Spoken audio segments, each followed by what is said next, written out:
Welcome, Overwatch fans. I hope you're ready to rock and or roll because we have got an intriguing match today. It's a blast from the past. That's why I look like I'm in black and white.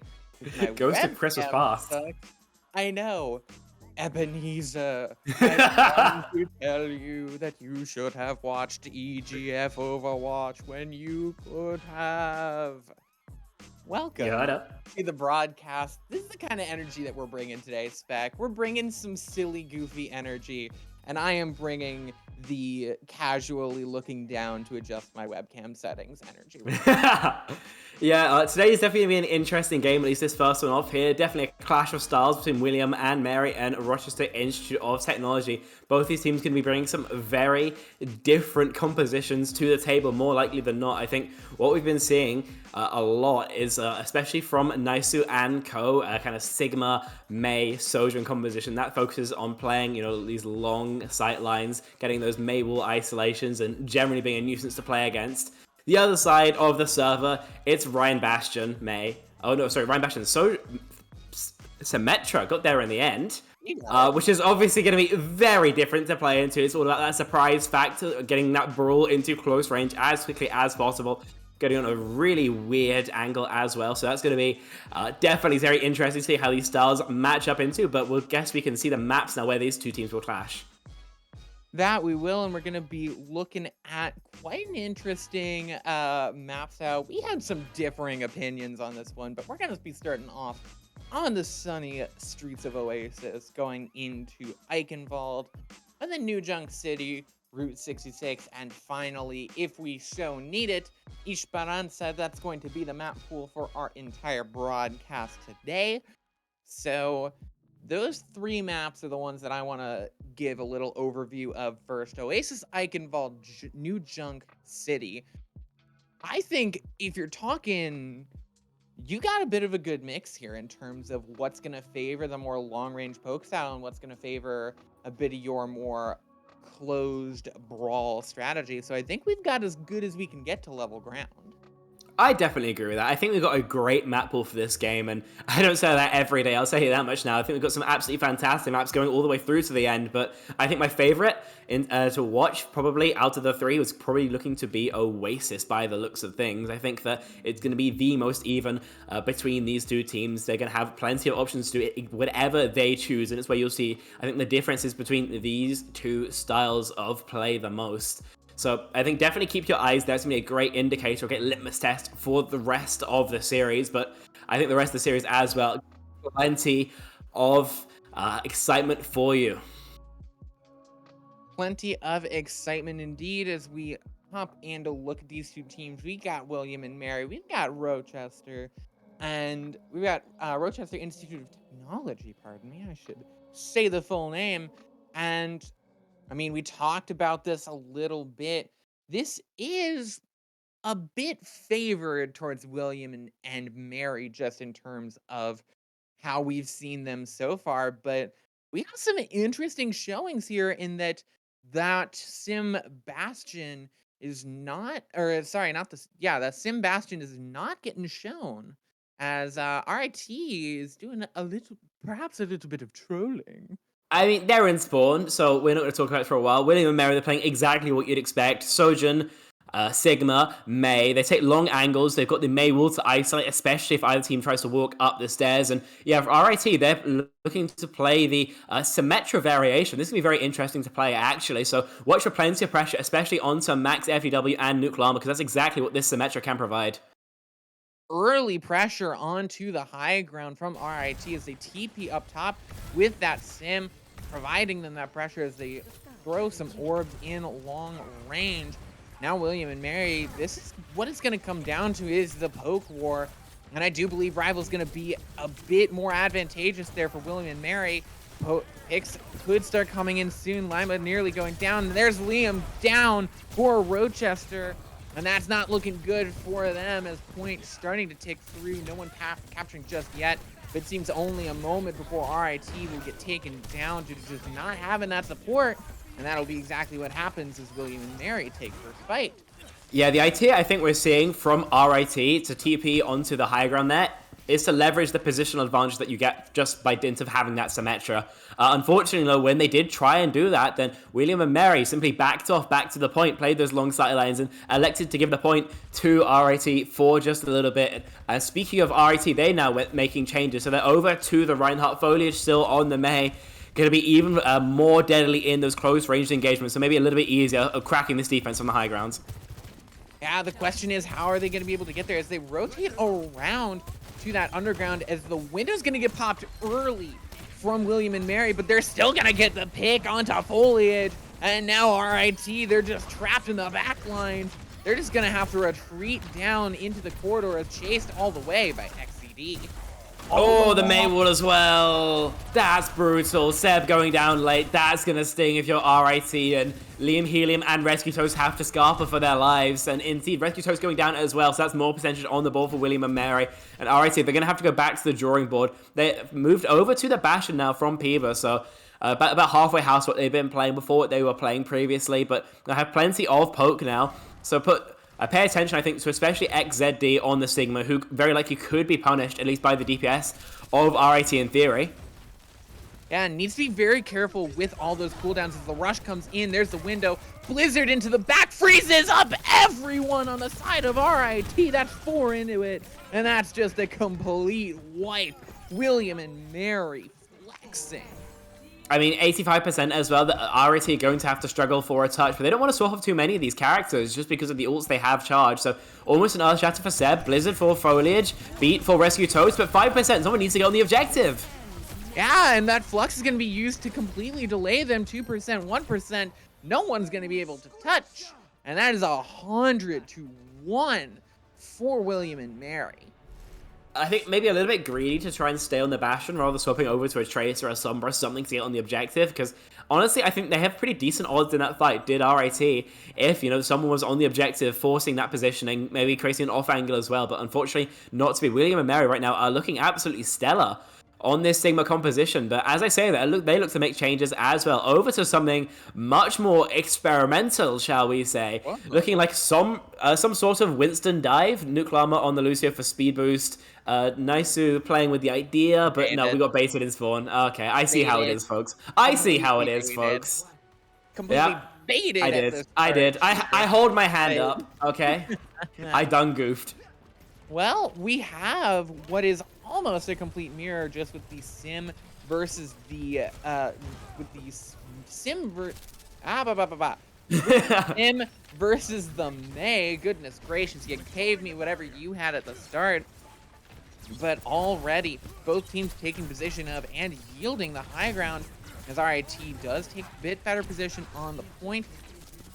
They're going to be able to use this TP to some really good movement, movement advantages. Goodness gracious, Spec. I don't know how I'm able to talk anymore. But Sigma duel as the accretions come in. Seb just not getting away there. Immortality Field out from RIT will get taken down. But just this poke war ever going. As both these Sigmas looking for that one little mistake where they can use their abilities. A missed accretion from Seb. Now looking to engage onto XZD again as this poke war continues on into the 7th year, as finally the first pick comes through. Pepper going down. And it's Naisu and the rest of William and Mary ready to engage. And there's the slow. Seb is just completely surrounded, and Liam cannot save them. There you go. Seb gonna go down. William and Mary take the point after a extended fight. Yeah, that took a while, but now Rifle, I think, has had enough of these shenanigans, so a 3-piece off the Sojourn to close that out. I think a big stylistic difference we've been seeing between these two teams is RIT always wanting to play the point as a deathful, and William and Mary more happy to play off the point to maybe even cede a little bit of percentage should they need, and just play this kind of splits wide angles that make them very, very hard to punish. And right now, William and Mary definitely profiting off their approach a lot more than RIT are. Completely, as RIT are completely stuck in that side hallway. They are going to be very vulnerable to Naisu's Blizzard if that should come through. Window going to come through from Liam just to keep the rest of Rochester safe, to zone away William and Mary. Naisu on the poke, looking for that TP, nearly gets surprised by it, will have to burn Cryo Freeze Sim wall thrown in. Blizzard into the back. Oh. Freeze up 2. Beat needs to come in to counter it out. And that means the Flux will be deadly. Multiple slam to the ground. RIT will get sent back to spawn. And RT spent so long on those rotations as well. At this point has flashed by in the blink of an eye. I mean, look at this now. 60% and pushing forward with our William and Mary to burn even more time off the bank. There's like a fight and a half, maybe even just one fight left for RIT, but thankfully for them, they have some great ults for it. The Overclock and the Gravitic Flux combo can get an easy fight win. So if they invest those together, it could be the first fight win for RIT here. It could be, but it's the last fight for William and Mary. They've got the amplification matrix up just to zone RIT away. They're going to start moving in onto point. They need something big, RIT. Here comes the overclock. Seb holding on to the Flux, going to wait for the accretion to come out. It'll lift XZB up into the air, and Rival will take the first pick. Will take out Foliage. Rival with a second. And William and Mary, it's all going their way. There seems to be nothing that RIT can do to stop them. Rival already with 2 as Liam goes down. And so does any chance that RIT has to keep this going. 200-0 spec. Nothing more dominant in a control map. And William and Mary have achieved it like it was nothing. The small staggers that have come through will not change the end result. It is William and Mary looking scary. Yeah, they look so comfortable playing this Sigma composition, like it was designed for them. This glove, I think, fits absolutely skin tight, and they're more than happy to manipulate it as they wish. River, of course, on the Sojourn was a standout player there, but it was the whole team that contributed to the success, making these shots easier. Of course, in this particular example we're seeing on screen, I mean, all frozen up, impossible not to find the final blows, but even in the other times we saw Rival pop off, it was still their team that was around them, making the life of the Sojourn oh so much easier. And I do have to say, from RIT, it does look like they have a bit of whiplash, still used to playing the Reinhardt, by the looks of things, because the way they're piloting this Sigma is often so much like a Reinhardt in the way that you often rush the point. Because obviously a Reinhardt with the extra HP, the extra shield, can sit there and force your opponents to come to you. Sigma, a little bit more static and a little bit easier to unseat. So I think RIT feeling a bit of a pain point there as well. So I'd actually really like to see just a full adaptation straight back to the Reinhardt. It's not like the pick's bad in the current meta by any means. Maybe not as strong as the Sigma. But I think for them, then the comfort might be a little bit more important than the quote-unquote strength of the meta. So RIT, I think, a little bit unsteady now playing the Sigma, and I think maybe leaving it would be the best choice of action as we head into our next map, Eichenwald. Comfort can really make the difference when we're talking about, even in the collegiate level. When you're talking about the collegiate level, comfort can sometimes still come out on top. Sometimes sticking to a composition that you know you're good at, sticking to the meta where maybe there's like 98% of the optimal value that you can get in that meta versus playing something that you're good at, which maybe has a bit lower of a skill ceiling, but you know that you're so much closer to that ceiling and you're a lot better on it and you're a lot more comfortable on it. It can really help you excel as we look for RIT to make a comeback. But I mean, 200-0. You expect a team to take control. You expect a team to take control, perhaps even dominantly. But 200-0 is a whole new game spec because, oh boy.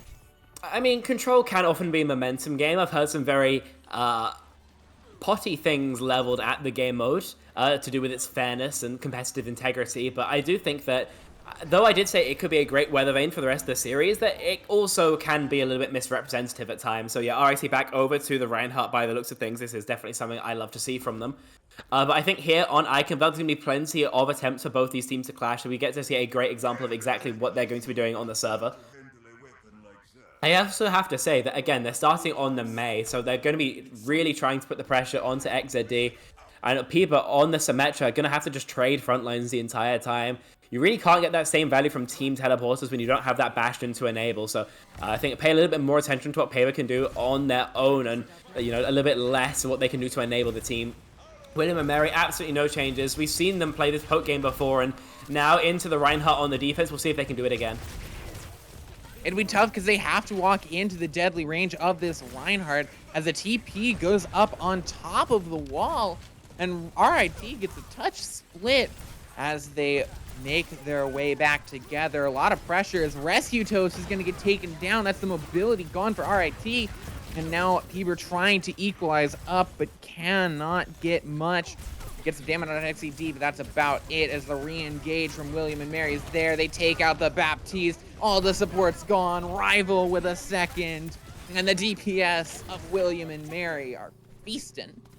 In a protracted battle, I have to say, between these two compositions, William and Mary are going to win every time. Eventually, Rival will hit a headshot. Eventually, Naisu will land an Icicle. Exactly there, we saw Rival just land the railgun onto the noggin of Rescue Toast. She goes down, and yeah, the rest of the members fall as well. I think RIT, we need to see some killer instinct from them. We need to see them go faster, because in these protracted battles, I think that we are going to see William and Mary get the better of them consistently.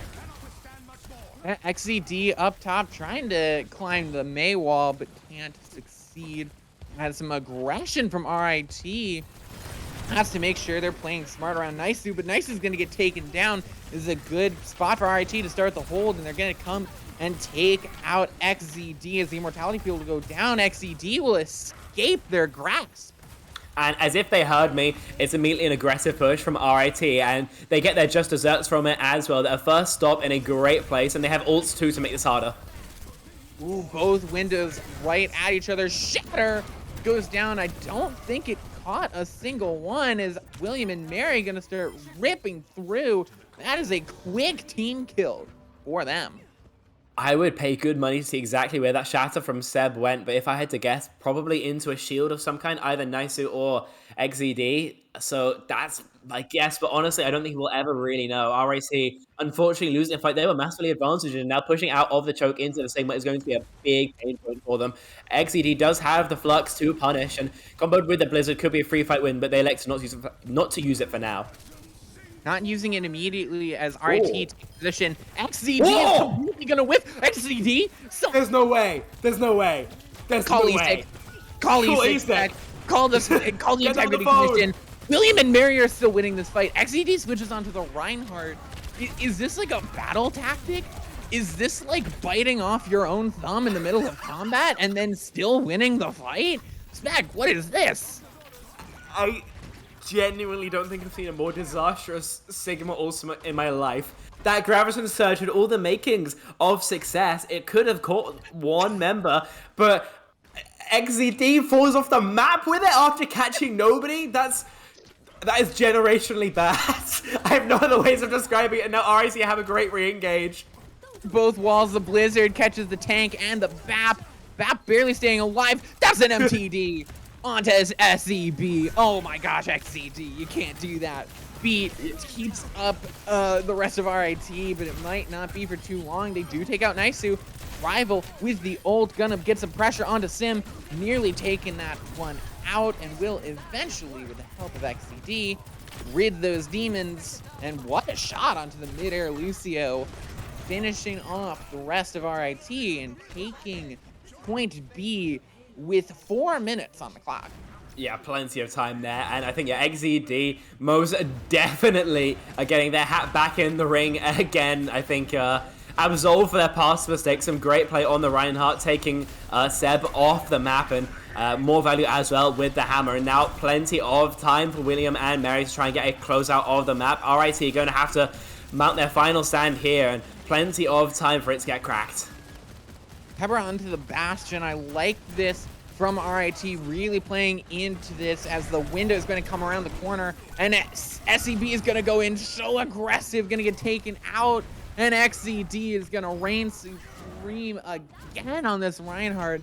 Pepper barely staying alive, and RIT, they're struggling. Yeah, XZD might be on Seb's signature hero, but right now, we know exactly who's running the show, and they're currently pinning into the spawn by the looks of things. But yeah, with the re-engage, RIT's best shot. They have the shatter, they have the window. They have the window, it's coming in, but that's the Immortality Field completely gone. They won't have it for any aggressive ultimates that William and Mary might come up onto, like this overclock, because it's going to come in from the high ground. No headshots just yet. What a shatter dodge from Rival. They're going to get taken out eventually. Max FTW joining them. XZD, that beat cannot save them for too long. Nuke Llama gets one pick, but it just won't be enough to keep William and Mary in it. Rochester will stay alive. Lovely chase from Rescue Toast as well onto Nuke Llama, getting a little bit of an extra stagger and denying the quick regroup from William and Mary. So RIT, they finally get their first stop. It cost them a pretty penny, but now with the beating gauge on the cards, and they can really start putting the pain onto William and Mary should they so choose. The Blizzard though from Nicer is a big scare factor for them, so they need to make sure they're not caught out by the Blizzard. And Nice's Blizzard could send them to the end of this map with some time remaining. A minute is crucial. Any is great, as there's a push, there's the wall. Can Seb get out of it? Gonna get frozen up, but the artillery for him takes out Nisu, and Seb's gonna stay alive for it. XCD gonna go down, and now it's Seb's turn to pin into the backline. Yeah, and getting the cleanup as well. That was a brilliantly taken fight, I think, from RIT, sorry. Only having to use the artillery form as well, plus they got the Blizzard out of Nisu. Managing to use the artillery form to punish Blizzard, not something you see every day, but they got it out there, and most importantly, they charged into their other ults, and they also didn't use their sound barrier, so the overclock of Rival going to really struggle to find Purchase unless Rescue Toast dies mid-beat. Early window, and it's gonna completely force William and Mary away. They're gonna delay for a few seconds while that window wears off. Charge up the shields of XCD, and in they go, trying to wall off Seb, but will not succeed. Counter window, shatter into the wall of foliage. Oh, that's disastrous for RIT. William and Mary get to push it forward because of that. They have the overclock ready. They're going to use it. Rescue Toast beat in response, but it won't save Pepper, won't save foliage. It's disastrous for RIT. Rival's just going to reign supreme. There's nothing they can do. I don't think anyone can even touch before the payload gets into the end. I think there is respawns here. Paper on the tracer, foliage blizzarding off the point, and it does buy a smidgen of space. Will it be enough? That's the question. Pepper gonna get taken down. Foliage as well. It's immediate disaster. Both DPS gone. The support's gonna be taken out immediately after Nuke Llama picking up two. And the Flux to lift up the Wrecking Ball in the air, just making them a gosh darned pinata. And round one complete. 30 seconds, not even on the clock.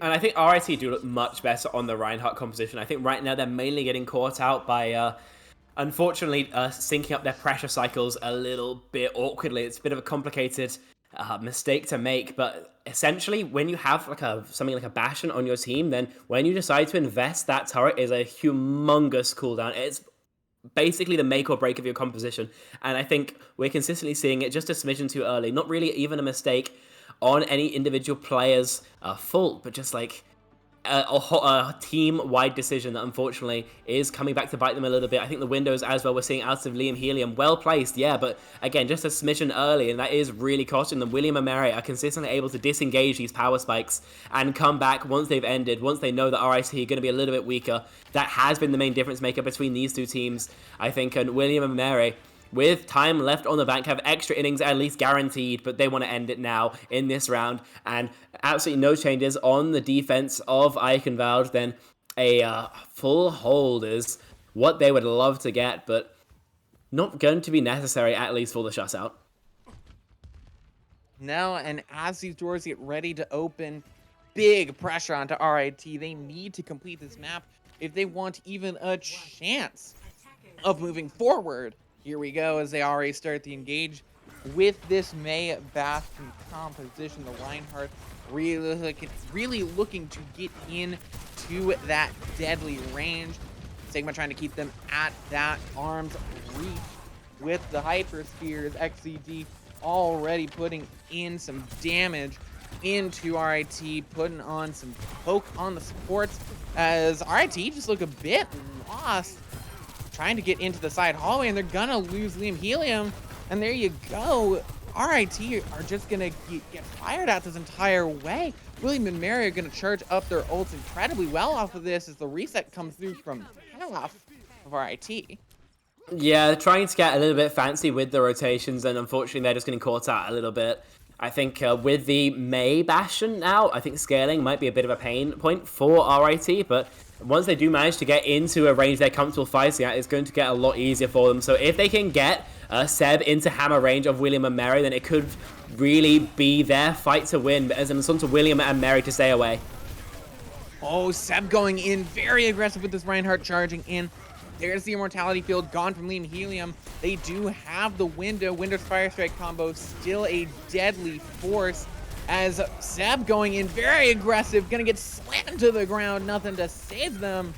And that is gonna be not good for Max FTW though. William and Mary lose their support. Beat invested in a 3v4. Rescutus is able to even it up 3v3. But the beat will expire. Window thrown into the back foliage, struggling to stay alive. Blizzard invested from both. Beat from Nuklama, and it's Liam Helium the first to fall. 3 frozen up, and that's just all she wrote for William and Mary. Naisu picking up multiple on the way out. How do you do? That was almost a very winnable fight. When Max fell on the side of William and Mary, then RIT recognized that without the Baptiste sustain, there's really not enough to keep William and Mary up. But in that protracted battle, even though it was expensive for them, then William and Mary were able to clutch it out. And that's so much time off the bank now. Only a tick as well gained for RIT. So an absolutely great defensive spot is William and Mary. And the overclock from Rival 2 has been deadly in the past. Yeah, Seb needs something massive out of this Earth Shatter. Already the overclock thrown in, no beat to respond to it. Shot onto Liam. Then Naisu gonna find one as well. That's it, the support's gone. What can you do, RIT? You can do nothing but die. Yeah, wipes out there, only having to use the overclock too. That means this Flux is going to be absolutely free. And unfortunately, Rescue Toe, 67% of a sound barrier, not nearly close enough. So this next fight as well could be quick for William and Mary. And RIT are quickly running out of time, just a minute left. They have the Shatter to invest, yes, but will that be enough, or will they have to take the fastest fight of their lives so they can get to the point in time for overtime? Yeah, Flux thrown in. It's everyone in the air. Liam goes down, and it's a disaster for RIT. They just need to get out of there, and that's what they're going to do. Seb going to be trapped in, taken out. 2 chose to disengage, 2 chose to stay spec. They're completely scattered. Yeah, a little bit greedy, I think, from Foliage and Seb. Their team gets punished for it. Thankfully, there will at least be enough time for the point to be reached, at least in theory. Nuklama, though, looking to hide just to harangue the rotation. And RIT, there's no way in hell they're expecting this. No, I mean, why would they be expecting this? As Nuklama over on the top, Window used to harass. Beat has to be used in response to the Window, trying to push in. Immortality Field out early, and it can't be used to save anyone in the Blizzard. Shatter thrown out into the shield. It gets nothing and no one. 1 tick gotten though, and it's just a little bit more to the next. RIT, they need this. They have the Blizzard on dock, but can they get it thrown out? It's thrown out. Who does it get frozen? It gets 2. There's a follow up there. XZD, Immortality Field, but Rival with 2 shots, 2 kills. Ending the game, team kill, 2-0, William and Mary, match point. And like I mentioned, no way they were ever expecting Nuklama hiding there. It was a great idea, actually, trying to pop the window at the same time the boot came through. So there was no chance that any unsuspected member from RIT could get back behind cover. But unfortunately, the boot didn't connect. But that level of planning is what we see consistently out of William and Mary. And that level of planning is why we see them taking Eichenfeld in the end. And again, Rival on the Sojourn has all the resources in the world to do whatever they please. You've seen the impact of that Sojourn on Oasis, and we see it again here on Eichenfeld. Yeah, I mean, time and again, you've seen that highlight intro, you've seen the close-up, and it just goes to show you how impactful this Sojourn has been on the side of William and Mary. They've been constantly in the kill feed. The overclocks have been terrifying, with headshots galore appearing in the kill feed. I mean, I'm so excited to see this next map, because it could be another chance for William and Mary to roll right through and just to push forward but we might see the turnaround. Suspect. I think we're not even going to take a break. I think we're just going to keep this party going. Yeah, full steam ahead, at least for this series. And New Junk City, like you mentioned, will be where RIT play against series points. I mean, on the flashpoints, they are often forced into those close-range engagements, so the Rhine might find a little bit more purchase there than on an Eichenwald with some longer sight lines, but it's been so one-sided, it feels like, in the favor of William and Mary, that it's very hard to bet against them. I think right now the Eagles looking teed up to take a clean 3-0, and the onus is most definitely onto the Tigers to try and fight it back, try and put their names back into the hats and show that they can still contend. Yeah, the Tribe have been doing incredibly well for William and Mary, and like you said, I don't see them slowing down at any point. New Junk City, coming into it at least, is looking to be all William and Mary, but I'm sure you and I have both seen a lot of series a bit like this, at least, where one team seems to be in the driver's seat and then something happens on Flashpoint and completely lets the wind out of their sails. So we'll have to see if RIT can find that secret sauce, or if it's just going to be William and Mary continuing the narrative. We're getting in soon here, but oh man, it's been pretty one-sided so far. What adaptations do we think you want to see from RIT? That is a fantastic question, but ultimately I don't think their hero compositions is the problem most of the time. I think to me at least, it looks like they're so used to playing with Sim Bastion that they've almost forgotten how to play comps that aren't that. I think very often with some of the rotations we're seeing, their rotations are going to be a lot easier with that Symmetra teleporter to enable it, rather than your more standard idea, which is just, running at them with that Lucio speed and hoping nobody gets picked off. So and then again, when we see the Symmetra Mei, then there's some teleporters that look to be amazing that a Bastion could play with, but with a Mei or with just a Symmetra off angling, then you don't really find that same impact. So I think that for their sake, then just the Sim Bastion probably is going to be their best bet. The off angles with Piba and Foliage really could be a big win, a big way of getting, a leg up over William and Mary. And I also just think, reaffirming exactly what their composition is supposed to, exactly how they want to play it. And I think RIT would be golden. I think a lot of mistakes that I do think that RIT are above keep on cropping up in this game. And I think putting some of those behind them would make it so much easier in this particular submap. Arena as well, going to be one of the most close range points on this map. Of course, most people and most of the fights are going to happen along this walkway above the actual point, so going to be very close range. But while, yes, there are rooms for flankers and off angles, it's mainly about how much damage you can spam down main. The objective very likely going to be capped as an afterthought after the fight has been won. And William and Mary, by the looks of things, they've made wholesale changes over to the Orisa Sojourn. Yeah, the Orisa Sojourn coming up from William and Mary. The Junker Queen coming out from RIT. We'll have to see if the Junker Queen's really going to do well against XCD on this Orisa, as the engage comes on the side of the arena. Rival on this long sight line, looking for some heads to pop open. Not finding any, as RIT have kind of shoved themselves into a bit of a corner. William and Mary have really just asserted themselves. They do finally squeeze themselves out. RIT Foliage taking some big poke damage. No one going down just yet, but there's the shot onto Liam Helium, jumping into the air and not coming back down. We're gonna get taken out, and that is another lost fight for RIT.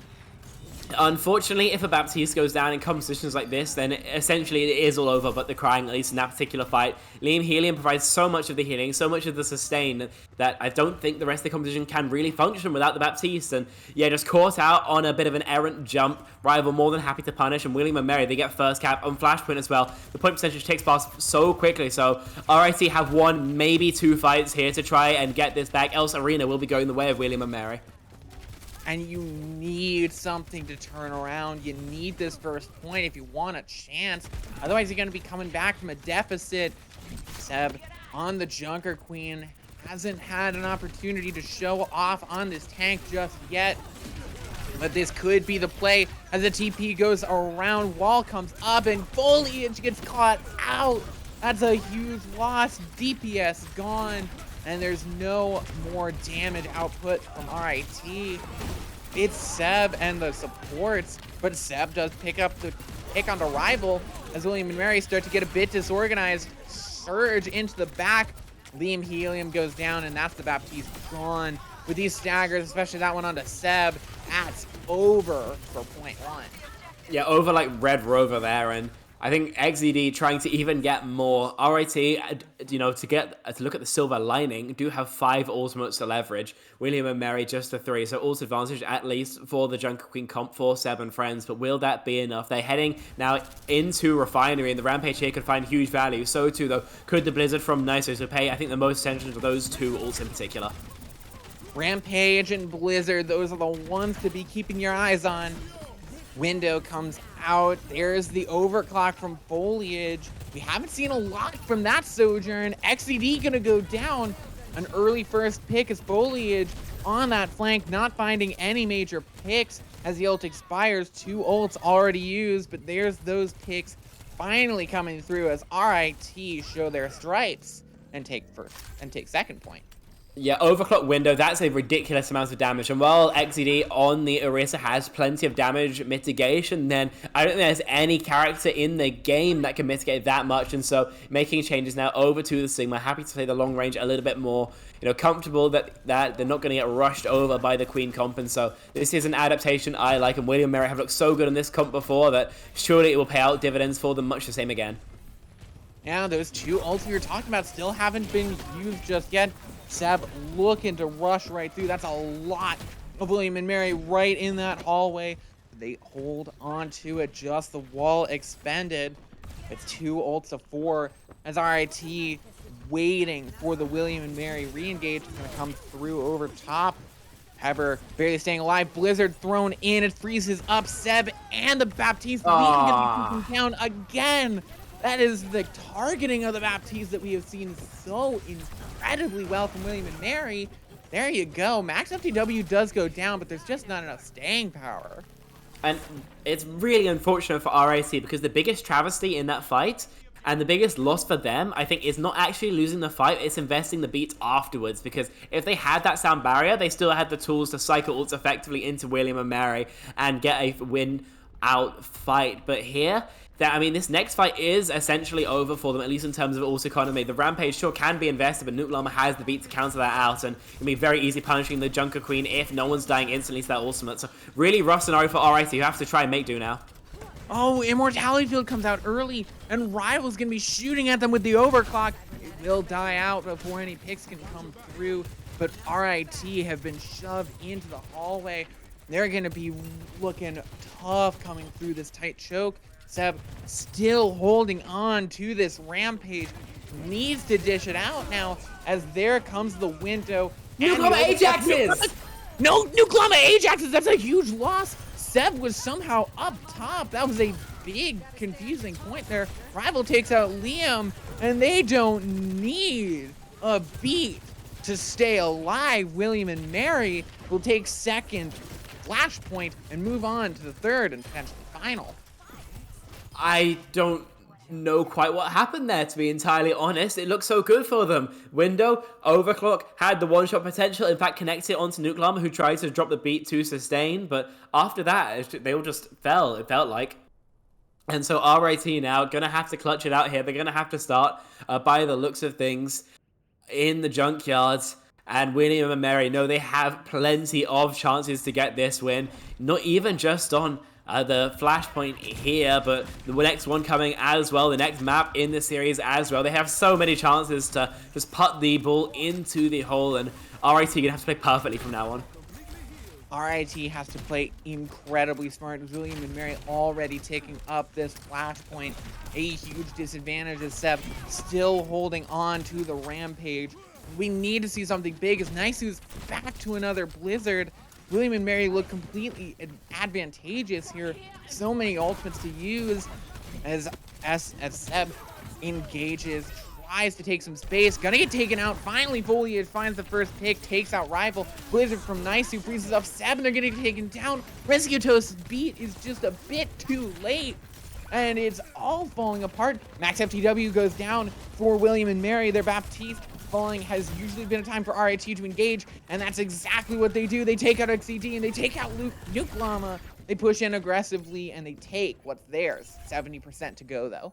70% to go means that they will at least be able to touch should they lose the point, I believe, but it's going to be a little bit close. And William and Mary coming up to the overclock of Rival. This thing has been absolutely terrifying before, so I would, if I was RIT, be absolutely sweating bullets. They have the tools to take an aggressive fight. I think that would be the best course of action for them here with a Rampage down main, but we'll see what they elect to do as William and Mary come up to the choke. William and Mary trying to seal the deal for their team, take a solid 3-0 and show off as a lot of pressure comes in. XCD with the Gravitic Flux doesn't look like he's gonna slam anyone down, but Seb with the Rampage gonna catch a meaty one, but Seb's gonna be the first to fall. Rival with the overclock to catch one, and Nuke Llama, the beat delayed a bit, but just a bit of a celebration. William and Mary take the point solidly, but there will be time for a recontest. No way the Lucio gets staggered out. That's, I think, the worst pick that could be staggered there. Of course, the speed boost aura from Lucio, so advantageous in trying to get a touch on the point, and so Peeba has to do what his legs will, and touching the point now is going to be a challenge in of itself. 2%, 1%, there we go. William and Mary complete the 3-0, and they look in control the entire time. They looked perfect, and I believe a complete flawless in terms of map score as well. I believe a 2-0, 3-0, 3-0 when we're talking the map score, and that, I mean, sometimes we say that the map score doesn't portray the story, but this was a dominant William and Mary victory, and I think the score tells you just what you need to know. It's definitely not over or anything for RIT, but this has to be a big wake-up call because William and Mary showing their stuff incredibly well. I do think a lot of this is also just the strength of William and Mary rather than humongous mistakes from RIT. And again, playing into like a very strong opponent, it can often be a great way of identifying what leaks there are in the ship. And now RIT, after having them all displayed for all to see, then definitely should have a lot of work to do patching them up, but should come back into the next week of EGFC stronger. So I am most definitely not writing the Tigers off now, but again, we do just have to commend William and Mary for the absolute dominance they showed all series. I mean, I think that it was almost a clean sweep entirely. I believe that RIT capped slightly over a third on the first point of Eichenwald, but I mean, when that's all you really have going for your opponents, I think that shows exactly how the series was, and William and Mary definitely deserve this win. I mean, just absolutely ridiculous show of force here. Yeah, I mean, it's a message that William and Mary are still a strong team, and that they are ready to fight anyone that will let them. So we're going to hop to a quick break, and when we get back, we're going to be potentially talking to some of our victorious teams. We're actually going to be talking to Rival from the William and Mary squad, so don't go anywhere, because we'll be right back. Peace.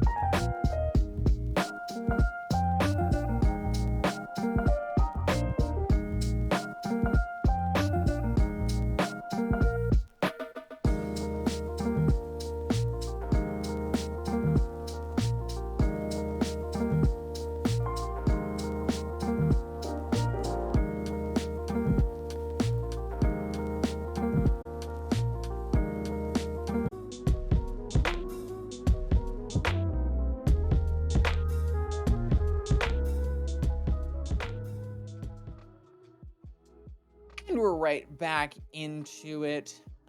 We have got on the horn the one and only Rival from William and Mary. Rival, thank you for hopping on call with us. Yeah, of course. Thanks for having me. I mean, my first question is, after this 3-0, coming into this game, what was kind of the attitude, on your team? Was it, what was the attitude coming in? How are you guys feeling? Sure. Yeah, we were feeling good. We just want to, load into the lobby, do our thing, play well, play as good as we play in scrims, and just, put what we practice into what we play, and just try our best. Speaking of what you guys may or may not have practiced, then I think on the end of Eichenwald, there was a moment when Nuclama was hiding on the Lucio. Was that a set play at all? Can you talk us through that, or was it just a spur of the moment decision? Yeah, I'm gonna be honest. I have no idea what you're referring to. Yeah, I don't know. Nucleon was a very good player, so I trust him doing whatever he does on the Lucio. Even if it doesn't work out sometimes, there's probably a reason for it. But I like what he was doing at that time was not really wasn't really what I was dealing with. Of course. And then I also want to ask you, I mean, that gravitic flux, what happened from your perspective? What were the comms like? I mean... Which gravitic flux? The one on Eichenwald that hit nobody, and then XZD fell off the map. Oh, yeah. Yeah, it was, accidents happen, but yeah, he was basically just like, I'm fluxing, and then he's like, I whiffed, I'm dead. We try to, keep comms like clear and concise. Stuff like that's gonna happen. It certainly happened like 2 years ago when I was playing off tank, so I definitely feel his pain. But he's still a good player, so it was no big deal for us. We knew we were gonna win. Yeah, I mean, speaking of good players, is there anyone that you want to give a shout out to? Anyone specifically on your team? Managers? Anyone in and around to you specifically? Anyone you want to give a shout out to while you're on the stream? Go right ahead. The floor is yours. Sure, yeah. First, I want to shout out my parents, for watching the game. Really appreciate that, and I also want to thank SLM who transitioned to being our new coach recently. So big shout outs to him.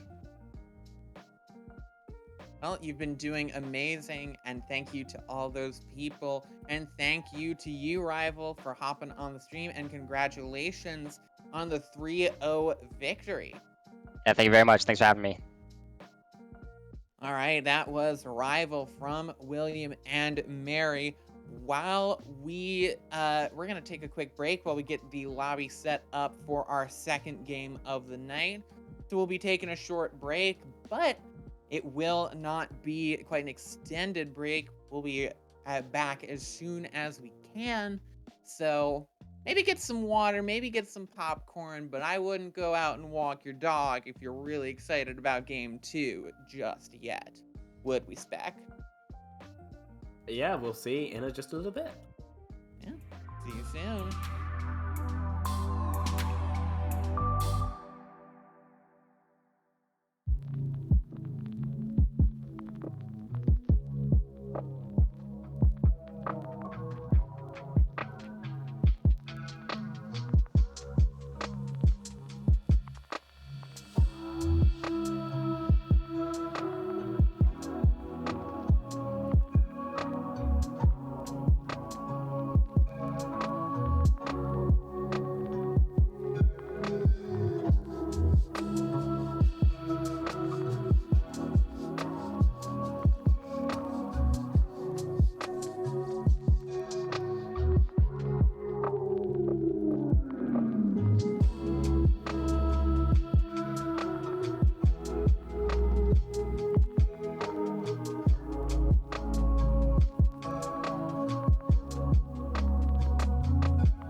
back at it again at an undisclosed donut store location.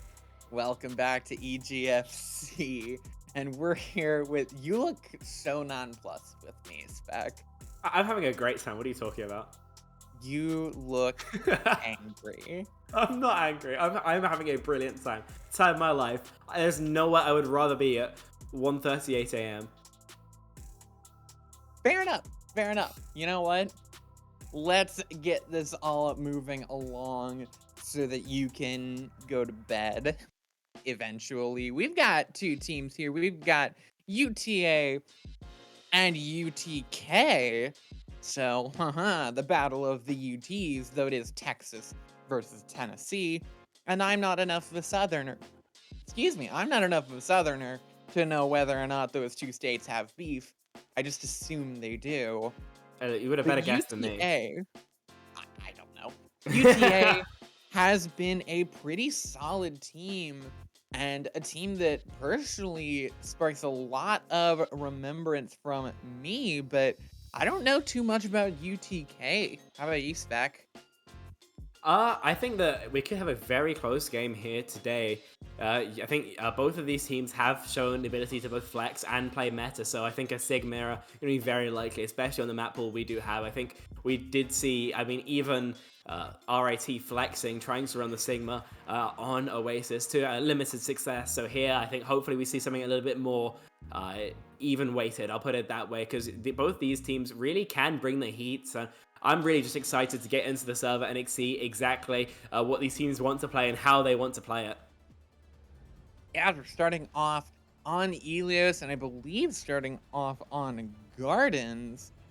We're looking at two very different ideas of the meta in the spawn room, though that could change at any moment as we get ready for these doors to open. Both these teams standing pretty solid in the standings, and it's going to be a dive mirror as the doors open at the start. This is the greatest day of my life, firstly, but I think the important thing to pay attention to from UTA is K. It has a lot of healing to do in the Kiriko, so watch to see if that particular player has their resources tested, and Kin, Kong, and Legacy obviously going to be the dive targets for UTA. We'll see if they can stay alive, because that's going to be the pivot point in UTK's success. Duxta on this Doomfist. I do know the name Duxta, though I don't remember from where. Duxta diving in already, forcing the recall out. Jupiter hit with the anti. A big sleep onto Andrew. Legacy with 2 on the brig, and UTK with an explosive first statement. But Legacy gonna get taken out. An answer from UTA, but it will not get them far as Andrew gonna get slept and cooked. UTK to take the point. Legacy, shades of Release Brigitte there. A double kill out of nowhere to put UTA to bed and UTK in control of the point. I think it's important to pay attention to the differences between these two comps, because Duxter can go in and out much faster from Andrew, and in the 1v1 as well, Duxter can have a much better time. So Andrew's strength is going to be getting on the backline, and if that's not working out, as indeed it didn't in that last fight, there's going to be some real problems for UTA.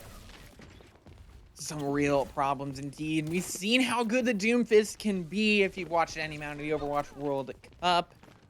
So that Doomfist could be a very good thing for UTK, as it's already been showing its true strengths. As Hydra is going to get taken down from a headshot from K. Hydra has no idea how that happened, as this is aggressive from Jupiter, barely staying alive. But some poke coming through. That Tracer narrowly escaping from Blamothy as Legacy getting taken out. The dive successful onto the backline of UTK. And this point will eventually burst through for UTA, but the stagger's there. Oh, most definitely. And that's going to mean there's plenty of time for a re-engage to come through. And all the while, the point percentage is ticking up for UTK, so they're not going to be too upset about that. I think once Hydra went down, though, that's so much marking gone. So Buckle, Curry, pretty much every member of UCA, in fact, are under so much less pressure, so they find it a lot easier to get their jobs done. And from then on, it's just collapsing onto the rest of the members of Knoxville. That was the rest of the fight. This looks like the strong fight for UTK. They have the nano boost to invest onto Duxter, but UCA just going early. Early Kitsune rush and the pulse bomb to follow up to take out the Ana. As dives in, Andrew is going aggressive, looking for the boop onto the brig, but they'll escape in time. Legacy going to eventually get taken out as Dux is going to get thrown about, still finds the pick onto Buckle. Big ults used for UTA and UTK. I mean, they just throwing a ult bomb. And Andrews had to back out, so there's plenty of space now for UTK. They're in a great spot actually in this fight, especially if Kienkon can connect this nano boost.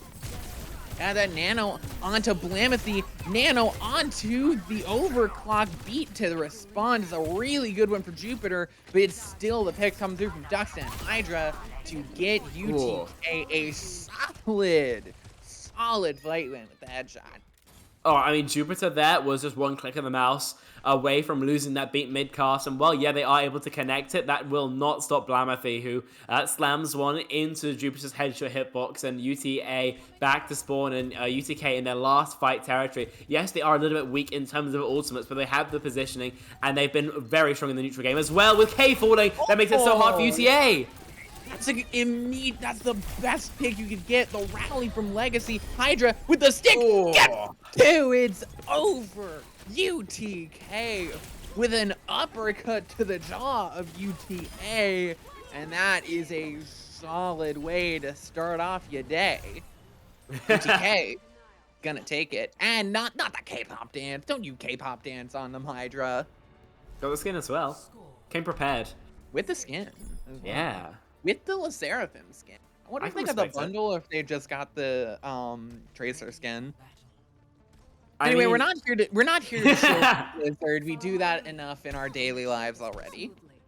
Yeah, I mean, UTA is making some interesting adaptations. Yeah, they did feel the lack of sustain from the Kiriko was their pain point. They've gone over to the Moira by the looks of things. Their set is a lot more sustained, but going to be a bit trickier to play, actually. But, oh yeah, just in spawn, I've been baited.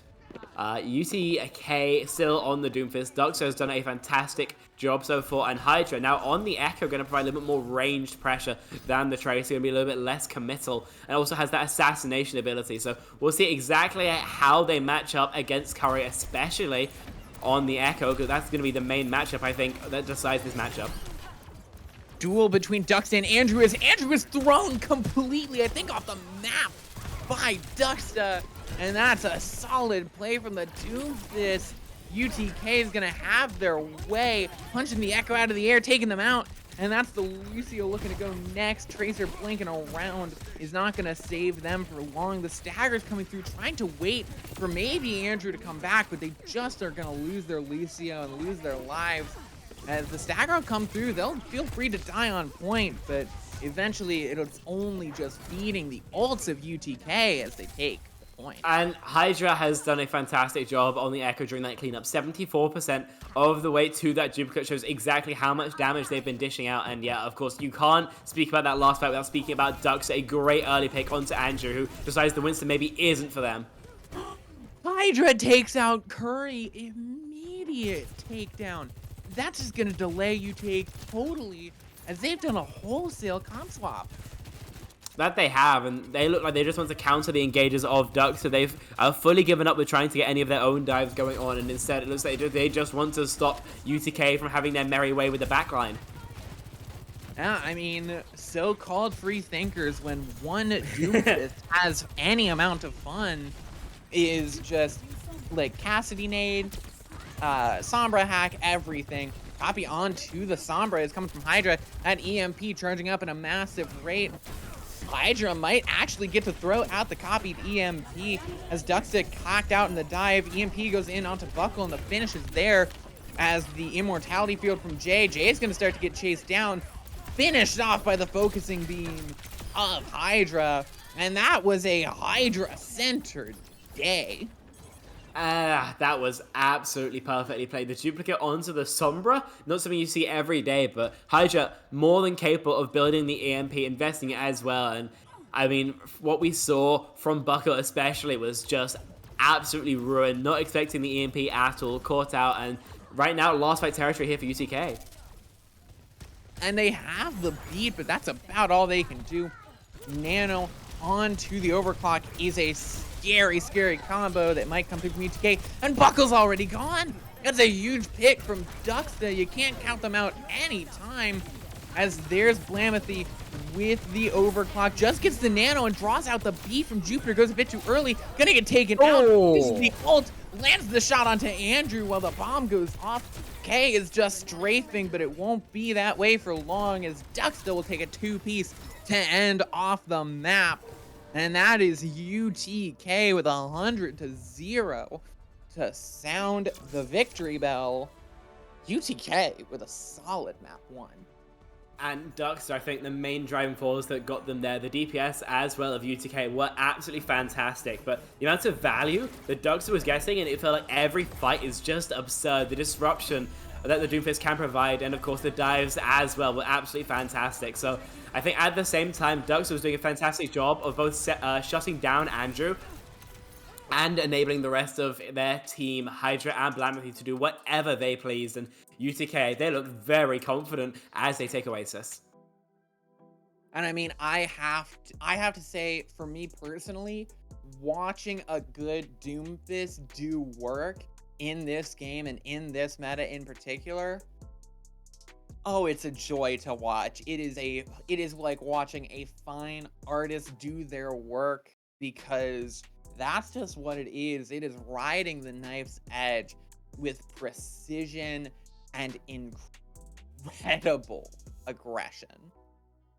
Doomfist is always going to be one of the most entertaining characters in the game, I think. And as we head into Eichenwald, maybe a little bit less chance that we see it, at least on the first point. Normally those longer sightlines do tend to favor the Sigma more than anything else. So Duxta may well be shelving that dive tank, at least for now. But of course, I think that a lot of Doomfist players are very attached to the hero. And so I don't think seeing Doomfist pretty much all throughout the rest of the series is even too far from the realms of possibility at all. So gonna be very curious seeing what UTK decide to play going forward. And I think from the side of UTA, obviously they tried to play their dive mirror and they got countered at pretty hard. So it'll be very interesting seeing how they elect to start for the next fight, because historically they've played plenty of Sigma, and showing that they haven't really been able to at least hold a candle in the dive mirror, then would that really be where they take it next? I don't know, and I think that as well, I don't know, for the Eichenwald, it's very tough to play dive there because, like you said, those long sight lines. But I think that UTA has shown us some good Sigma in their time, so I think that maybe Eichenwald is the place for UTA to start turning this around with that Sigma comp. I think it's pretty strong here, and I think that they could do some wonders with it and start to turn it around, especially if they can use the accretion of the Sigma to stun up this Doomfist and make it so that Duxta can't run free with those dives. But I mean, you have to be worried as well, Spec. You tried to go full Doom counter, the Cassidy, the Sombra, and it didn't work still against Duxta. Duxta's just too strong for it. Is there anything you can do to contain that rampaging Duck?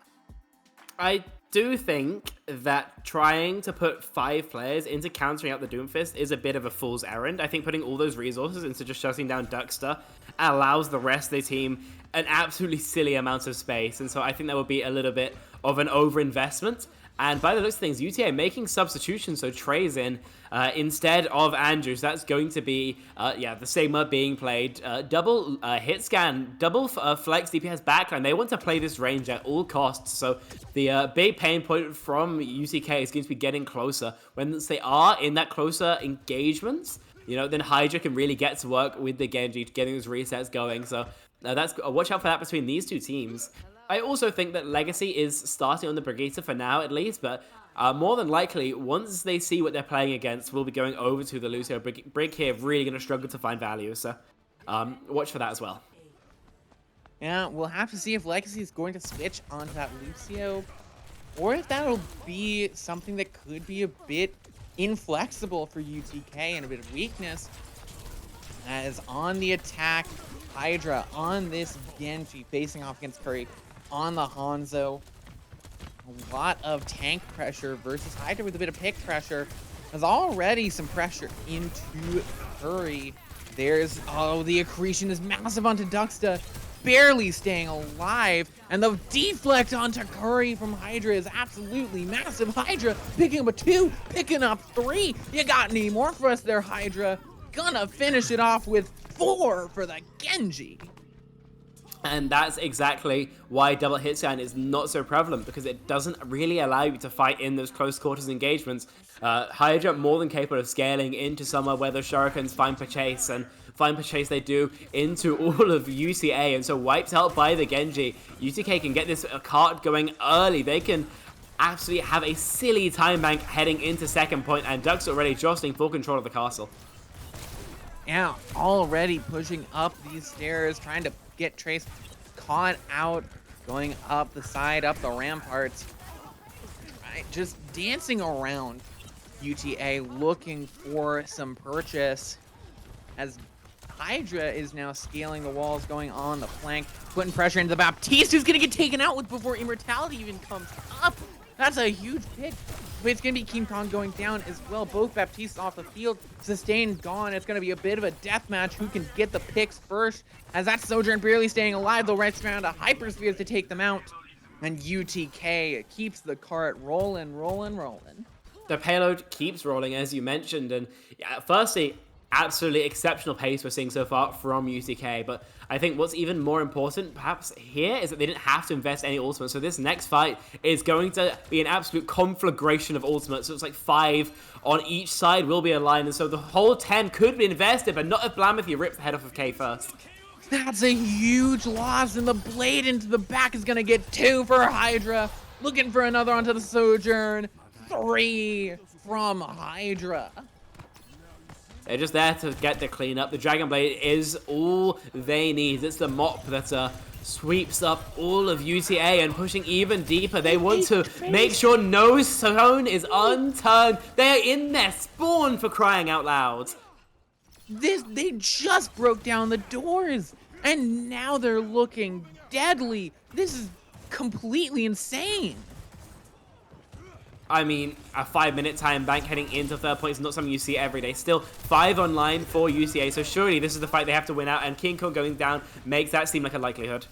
Yeah, Window takes out King Kong. It's a budget fight for UTA. There you go. That's all they need. They're just going to take entirely all the space they want. I think also it's worth noting that Legacy has been playing this Brigitte the entire time, so going to be a little bit hard to find value from that, but the armor pack so far have been fighting Purchase, and the rally as well could add some much needed sustain into the onslaught that UTA have to level in this next fight. Already putting pressure onto Legacy, using the rally in the air as it staggers through, not going to get any picks with the Flux. There's the Captive Sun from Jupiter. Doesn't find immediately any picks. Ducksta 4, and that's a full set for Ducksta, the Sigma Elite. That's an ace out of Ducksta. The team kill seals it off. 4 minutes. Spectrian. 4 minutes on Eichenwald. I've never seen a time bank that high in so long before. I don't think I've ever seen the timer tick up before.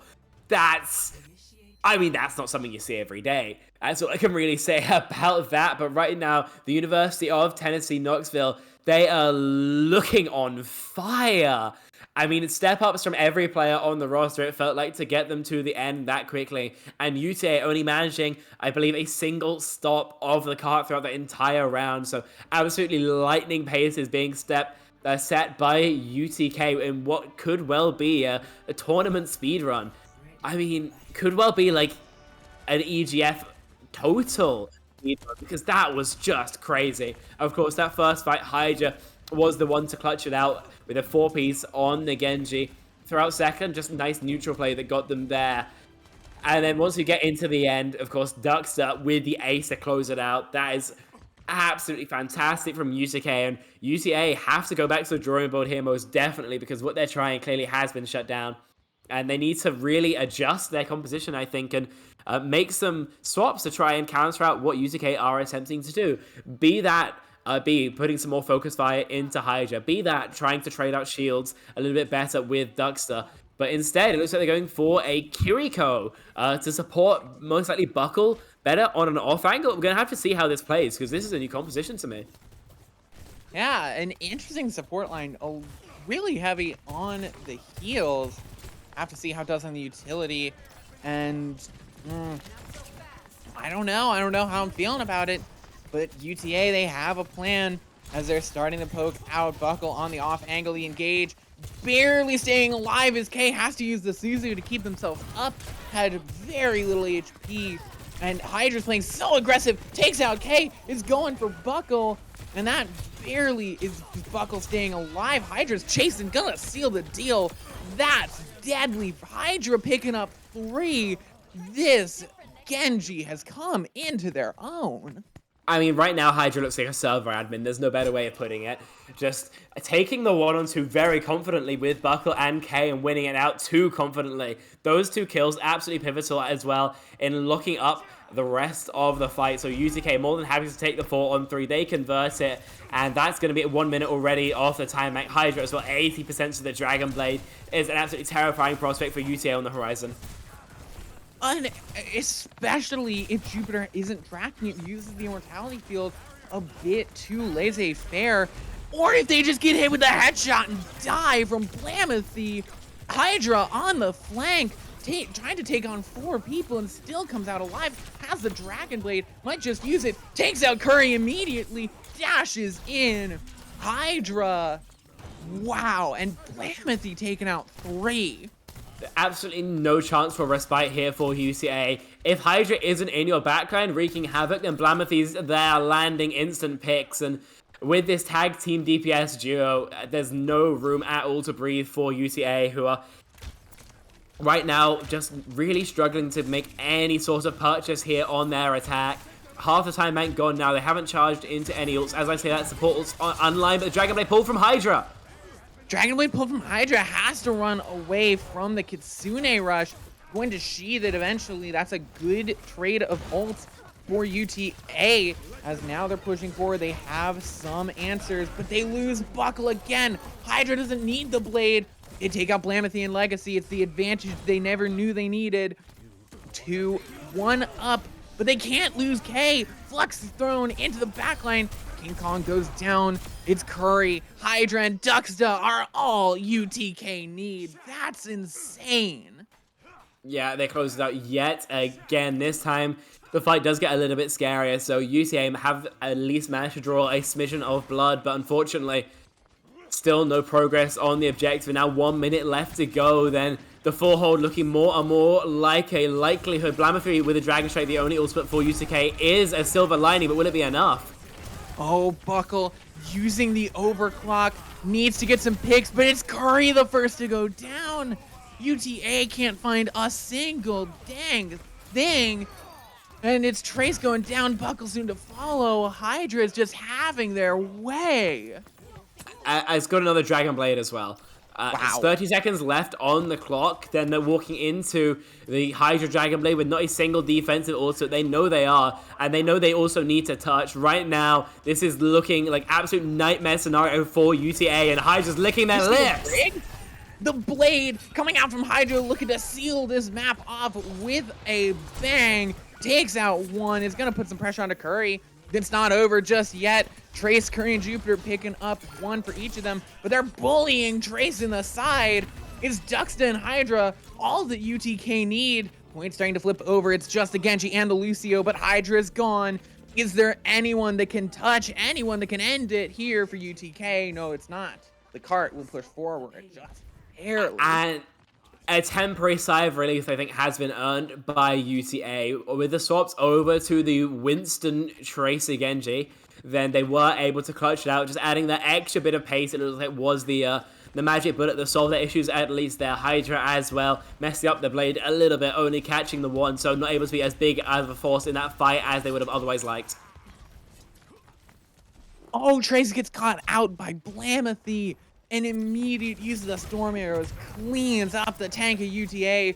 The engage from UTK is going to take out Jupiter, and it's UTA scattered to the winds. That they are again. And trying to get the stagger onto the Moira K, by the looks of things, will go down. and or then still so deep in being UTK, they can just continue to get these late kills. Trays, as you mentioned, falling. Curry as well on the Genji, just a sliver of HP. So UTK have to regroup essentially in spawn. And UTK with the high ground advantage, with choke control, are in a great spot to again get back on their winning ways. 4 ults on the side of UTK, but he got the blade. I think Curry needs to start popping off on this Genji, but there's a Dragon Strike into the front line. Trace goes down. It's a disaster for UTA. Curry pulled the blade and got caught out. Oh. Disaster, UTA. You can't really have a much worse fight than that, unfortunately. Trey jumping in onto the Winston, a fine idea, but get rocked into the Dragon Strike, and there's nothing you can do there but take your hands off the keyboard and go next. So UTA, by dint of that stun, will at least have the Primal Rage going into this next fight, but Hydra has a Dragon Blade. Hydra almost to that Dragon Blade, like you said, could just dash through, get all the resets in the world, as it looks like Ducksta's Flux goes wide, pulls out the blade, Curry's gone, pooped out of the way, nearly onto this Lucio. Jupiter does have the beat, won't need to use it as King Kong goes down with the Pulse Bomb. It's a scrappy fight on the point, and it's UTA's to win, but they lose Buckle down to Legacy. Trace trying to put the pressure onto the Sigma, but the Brig is there to keep them alive. The beat used to keep UTA alive. It's a big investment for this fight that might have been going their way. Trace takes out Legacy, but it's traded for Curry. Overtime ticks through. UTK, they could disengage and take another fight, but they see Trace low. Trace is body blocked in the room, and that's just gonna seal the deal. The rock from long range, and the roll into map 3. UTK 3-1 with the biggest time bank I've ever seen. They are in match point. Yeah, the University of Texas at Arlington. They again try and clutch it out in the dying seconds of the round, but unfortunately this time get a little bit too big for their boots, go just a little bit too deep trying to get the stagger kills. Duckster punishes and converts the advantage from there, and Duckster, I mean, you don't see a Sigma ace every day of the week, do you, K-Wing? No, you sure do not, and it does show that final blow, sealing the 5K, that ace for the Sigma. Oh man, I remembered I had heard the name Ducksta before, and I don't remember from where, but oh man, am I going to remember the name even more now, because that was dominant. I mean, 4 minutes on the time bank for UTK. For context, you get 2.5 minutes when you cap point A. When you cap point B, you get 1.5 minutes. Since you start out with 4 minutes, that means that from doors open to end of the map took UTK in total less than 4 minutes. Like I mentioned, let that sink in. I think that they only got 1 stop on the payload at all, did UTA, on that attacking round. That was absolutely perfectly played there. I mean, that's just ridiculous. I think there are not words in the English language to explain just how crazy that is. I'm speechless. Gobsmacked. I am also gobsmacked. I mean, I don't even know the true meaning of the word gobsmacked, but I am exactly that, gobsmacked. So, Spec, I mean, I think you and I both need to take a small break to recover from our utterly ailing condition of gobsmacked-itis. But once we get some fluids in our system and are ready to get back into it, we'll be back with a thrilling conclusion of this match. And we'll see if UTK can seal out the 3-0, or if UTA are going to start the turnaround and get on the road to a reverse sweep. We'll see all that and more after this break. Don't go anywhere. We'll see you soon.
Once more unto the breach. Welcome back to EGFC, where we have quite the match as UTK has been having their UT way with UTA. And if you think that these two teams have not been utterly confusing to cast, you would be completely wrong, as UTK and UTA face off.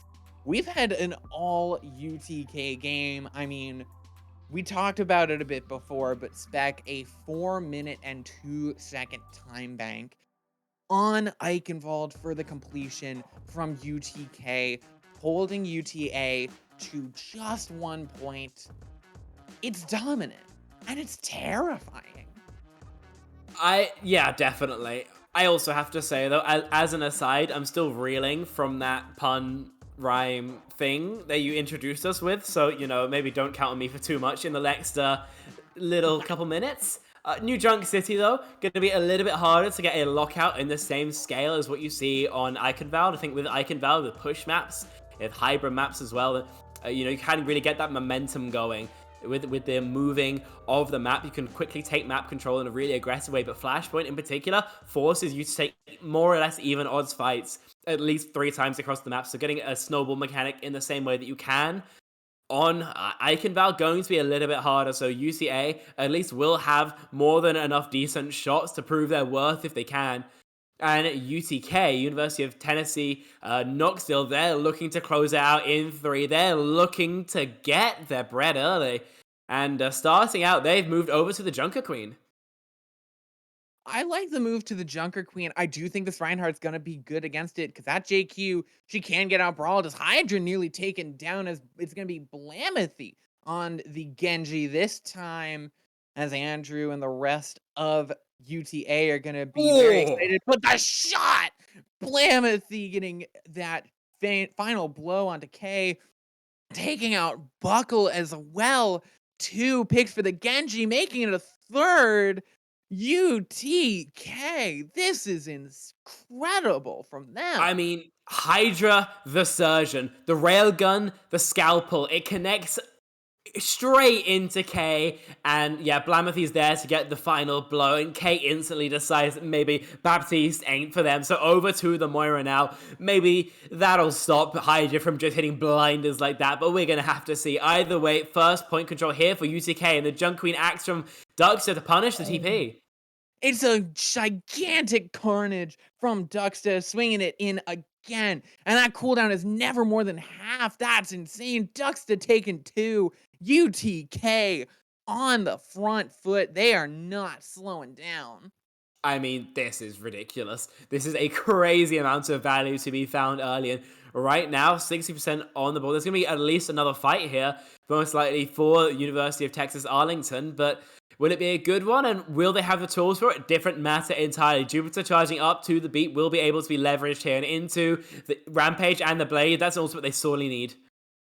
They certainly do, but there's too much in there, as there goes the Rampage beat in, but it's Blamethy getting taken out. Curry with a shot, and there you go. Carnage is going to be completely deflected away. Kitsune rush into the back from King Kong. They don't touch at all. It's over for Flashpoint 1, and UTA, they're just stuck. Hydra going to use the overclock to their advantage. Shatter's going to take out Duckster and Hydra, as it's going to be a scrappy fight on the point, but it'll be UTA getting dashed as second flashpoint is going to go pretty solidly, going to have some early control for UTK. I don't think I've ever seen that many ultimates invested after the flashpoint's already flipped, but after that bit of a C9 from UTA, then both teams just via like a handshake agreement, just decided that one of them had to go, and in the end, it was Arlington who did full first. So first point cap garnered by Knoxville for free, and now with that defensive position, they look to fend off the attackers yet again. And this blade is going to be completely free. Jupiter close to the beat, but won't get to it in time. That blade needs to be shut down quickly. Is Blizzard going to be early used? Great Suzu beat used from Legacy. Going to be used on the blade. Blamethy's going to go in. Nearly taken out and will be. At Lucio very low. The bubble thrown onto him to keep him up, but will not keep Jupiter up for too long. Great carnage onto Andrew. Going to get taken out. And UTK reigning supreme. That they are. 70% already on the board due to that early cap means that UTA, I'm not even sure if they can touch, to be entirely honest. Either way, it's going to be a scramble to the point. But right now, UTK are running away with the map. They're running away with the series. And the Alt Economy too are going towards their favor. So right now, UTK have all their ducks in a row. And UTA is scrambling for anything here. They get a kill, but can they get a touch? No, they can't even get the touch. Ducks into the back. He's going to catch Curry with a rampage, but that's not going to be enough. Ducks and Curry going to trade out for each other, but it's not looking good for UTK on this interim fight. Maybe UTA can finally stabilize off of these picks as eventually UTK dashed, but that point is on the other side of the map. Yeah, plenty of running to do for UTA to get there. So even though UTK got quickly wiped out, they still might have early positioning there. If a stagger comes through, that could be the make or break for this particular fight. And Legacy is in a strange spot. What is Legacy doing? What is Blood waffling about? He's sitting in the center doing something. Hydra's gonna get taken out over on the main show, as we're watching Legacy apparently do some Lucio wall ride practice. I'm not sure, but Legacy's eventually going to get back. It's going to be disadvantage for UTK as they hold the high ground. UTA holding the point. It's not looking good here for UTK as they just kind of wait for the regroup to come through.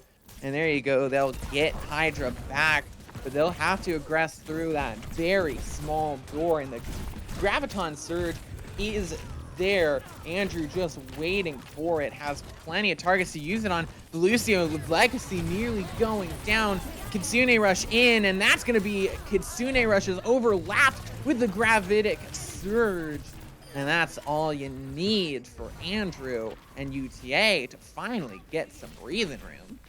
All you need, I mean, yeah, that was a lot. I think that the Graviton to respond to Kitsune Rush is a great idea. That's an absolutely brilliant idea. You could punish around that, but deciding to invest everything does UTA, so both portals going in as well. And I can't help but feel that is a little bit of overcommittal. Hopefully, for the sake of UTA, then their opponents can't punish it, and that Blizzard looks to punish the attempt to touch the point.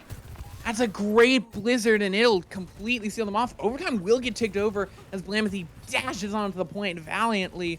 Blamethy barely staying alive. Legacy has this beat. Will UTK say it's worth it enough to invest? There it goes.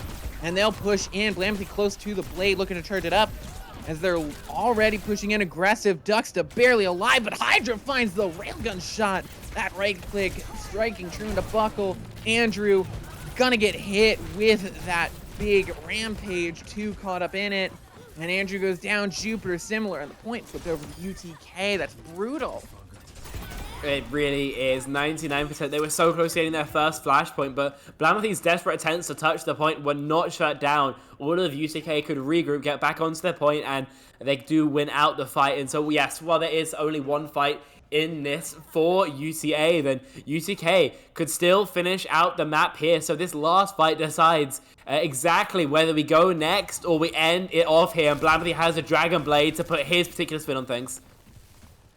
And no defensive ultimates for UTA. It might just be the grab onto Blamethy, but they don't have it charged up, and it's going to be Blamethy into Kitsune Rush, taking out Buckle. Andrew soon to fall shortly after, and Blamethy will fall, but they will fall with glory as the overtime wick burns down. K's going to find one, but it's just not enough. That's it, UTK, a 3-0 over UTA, and that is impressive from Knoxville. I mean, they come out swinging. They came out absolutely swinging. They didn't stop, and UCA did not manage to get their guard up by the time they got knocked out. I mean, yeah, there were some nice attempts throughout each map, but they were few and far between, it felt like, and UCK were just so damn consistent with how often they were winning out fights and how dominantly they were doing it too, that it never really looked in doubt. I mean, some of those early picks that were coming through especially were absolutely disgusting. That railgun onto the Baptiste to start out New Junk City is crazy. And the thing is, it was happening, it felt like far too often. There's just nothing you can do when your ship's got that many leaks in, and that's exactly why Knoxville, they win out that map and that series so dominantly. In University of Texas at Arlington, then unfortunately they just got cooked. They did just get cooked, and I mean, that's another one where, I mean, we talked about it last time where sometimes we say the score really doesn't reflect the result, but honestly, at this point, we've had 2 games where that 3-0 score was utterly deserved from the victorious team. I mean, nothing against UTA or against our team previously. Those teams did incredibly well, but that is some strong plays from UTK to give them the win today. Yeah, really hard to disagree with that. Now, I do believe we are going to look for an interview, but until then, we're going to go to a short break. And when we're back, there will be more EGFC Overwatch for you all to enjoy. So we'll see you guys in just a minute.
Welcome back. We're here with one of the members of the victorious UTK team. We're here with Legacy, the main support. Legacy, thank you for hopping on the stream with us today. Yeah, no problem. I mean, coming into this game against UTA, a team that's been a mainstay of EGF and this scene for so long, did you have any worries, or were you thinking that you were going to come in and be as dominant as you were? To be honest, we really didn't have any worries. We kind of expected to just, I guess, come out victorious. That has like no shame to UTA. It's just that we, put a lot of time into like practicing and just, I don't know, we just practice a lot as a team. We do a lot of vodding, a lot of scrimming, so I think we were just expecting to come out on top here.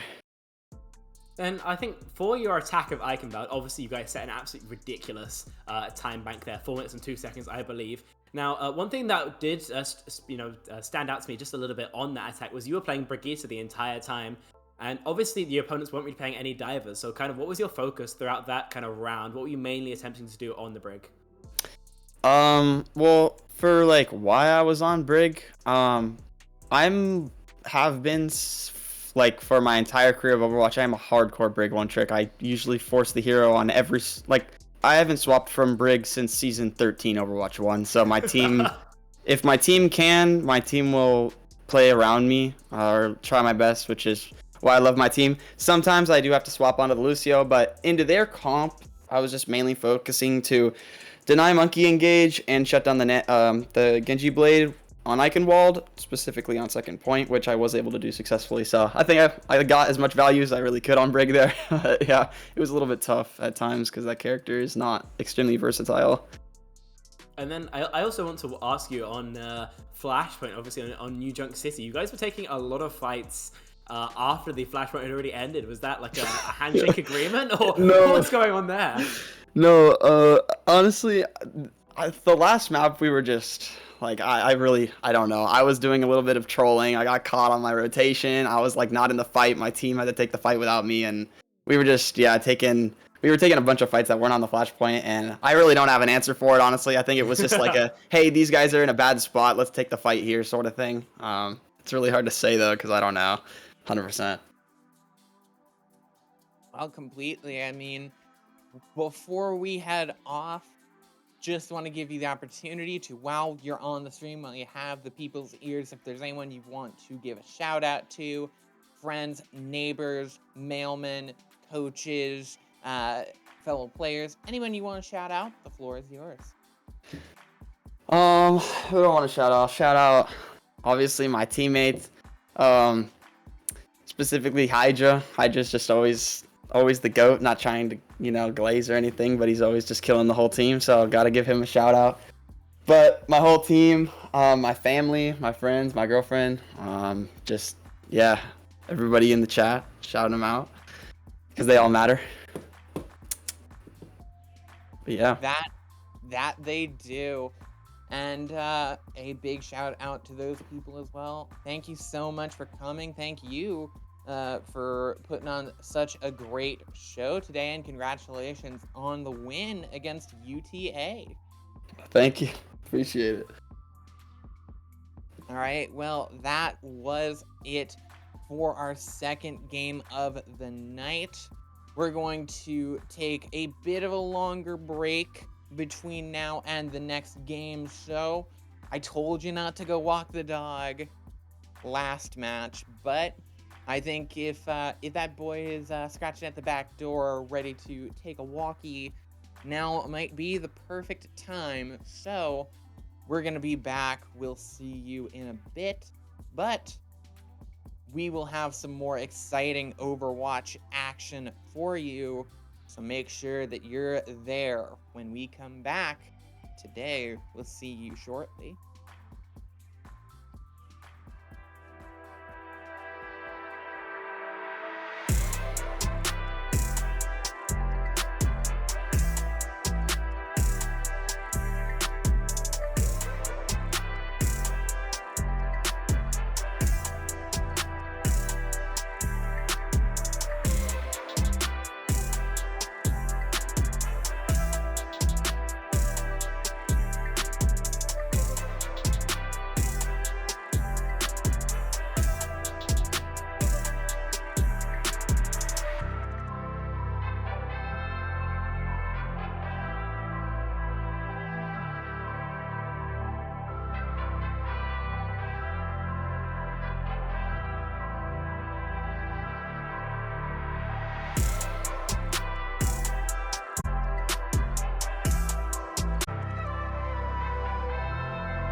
One more underdog story to wrap up the night. Welcome back to EGFC.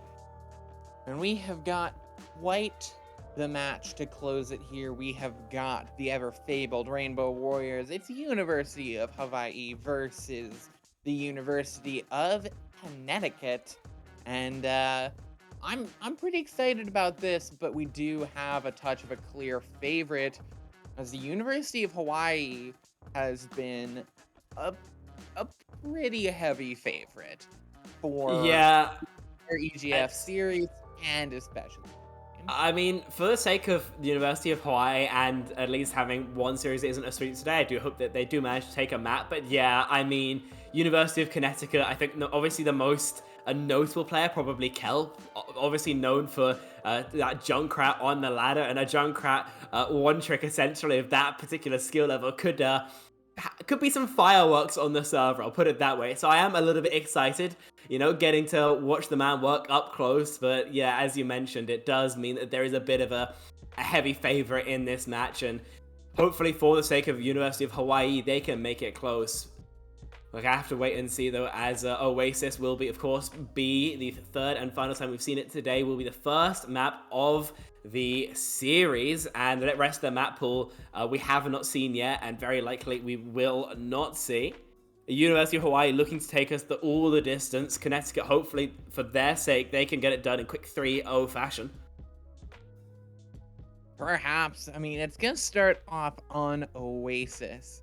And, I mean, this is the thing with this EGF broadcast, is that we have seen so much of Oasis today, and we're going to see it one last time. Maybe we can even see University. We can maybe go to a third round on Oasis. I mean, we have seen so far 2 3-0s, and I would love to get just one, perhaps. Not 3-0. It'd be really cool. It would be so cool, wouldn't it? Yeah, it'd be so cool if like the team that loses could score then more than like 1 point total map score. I mean, like in total in the maps, because we have had pretty dominant games so far. So there you go. There's the comps. Tell us about them, Spec. University of Connecticut, the Soldier is going to be the only interesting wrinkle here with the Sigma May going to just play from that long range, look for picks. Soldier 76, not often played here. Normally see a Sojourn or a Bastion instead. So going to be interesting to see how Eclipse utilizes that particular hero. University of Hawaii, by the looks of things, a Sojourn dive with the Winston. Say very likely to be TPing out of spawn, swapping over to the Tracer. And as I said, yeah, there we do see it come through. So University of Connecticut, as long as Eclipse isn't caught out on an off angle, should have an advantage in this matchup. But we're going to have to wait and see as the fight begins to unfold. Already a lot of damage onto Matt Dealer, and River God immediately shut down. That's Rich on the Sigma, bursting down the backline of Hawaii, immediately gone. They're going to take position on the high ground. They're going to chase down the remaining members of the Rainbow Warriors. It's a quick fight win for UConn. That it is, and they can take this forward positioning so early. So staging for a dive now going to be much harder for University of Hawaii. Trying to go in deep, but right now Rich is just holding them at the doorway. Matthew are going to get taken down, but Nels from a shot from Akamai traded out. Just not enough. Good wall taken out Banana Olympia, and Hawaii cannot continue forward. UConn, another fight. That it is. River God going down and, yeah, pushing in ever deeper. Looks like University of Connecticut are currently in great control. And University of Hawaii, unfortunately, a little bit further away from their ults, try and leverage that particular advantage. So a Bionade from River God would be the greatest thing to start this out, but eaten again by Rich 41. Rich gonna be slept up, and Akamai again gone. The wall onto Math Dealer shuts off their healing, and it's only a moment before they go down. Banana Olympia gone as well. River got taken down. Eclipse and Rich trading kills. Yeah, so far looking firmly in control. This Soldier 76 can just play some off angles and doesn't really need the pick power of the Sojourn if the Sigma is just going to hold the front line this strongly. It's an absolute anchor for the team right now. Unfortunately, no answers for Hawaii, and the point percentage is getting further and further away from them. Getting further and further. They're finally getting some ults, but they can't even use them because Nels has the window. Gonna take out 2. It's Nels raining down death, making it 3 for the Baptiste. Whoever said supports couldn't do DPS. I mean, there's a reason a lot of people call Baptiste essentially just better Soldier 76. And I think we're seeing it there just a little bit. Point percentage is getting very high now. I'd be getting very worried if I was University of Hawaii, trying to think about how I was going to take that last fight, because 20% left, that means there's only one shot, and River God charging up so that Nano Boost, could make that more and more winnable. Would devour from Rich, taking out the pulse bomb, saying Nano onto Math Dealer. It's a flux into the back. Rich trying to keep this through, getting slept up again. These sleeps have been going on to Rich, really consistent, never getting the follow-up. Akamai down, Banana Lumpia again, and that Blizzard to shut down Hawaii. And there it goes. Rich picking up kills left, right, and center. The beat keeps them alive. And the rest is done by those DPS of UConn, and I'm very much including Nils in that lineup. UConn 100-0. I mean, very early days yet, but University does seem like a bit of a far cry away. And as we start thinking about what these teams are going to change up, maybe do a little bit differently on Gardens, then, I mean, it's just going to be a little bit harder for University of Hawaii, I think, trying to play this dive into the Sigma. And yeah, they elect not to do it anymore. So they're making changes by the looks of things over to a more Brawl-centric composition. Banana Lumpia still on the Brigitte as of now. Will likely be looking to swap over to the Lucio, I'd guess. But yeah, quick tech pause going over. And we will be taking just a moment to collect our thoughts, I think, about this game so far. I mean, it's hard to really collect our thoughts because it's the same script, the same story we have seen twice before today. It's just been dominant from UConn. You can't count Hawaii out, but this has just been the Huskies going, just strutting their stuff. It seemed like there was not a moment that they weren't in control from first engage to the end. It was all Huskies all day.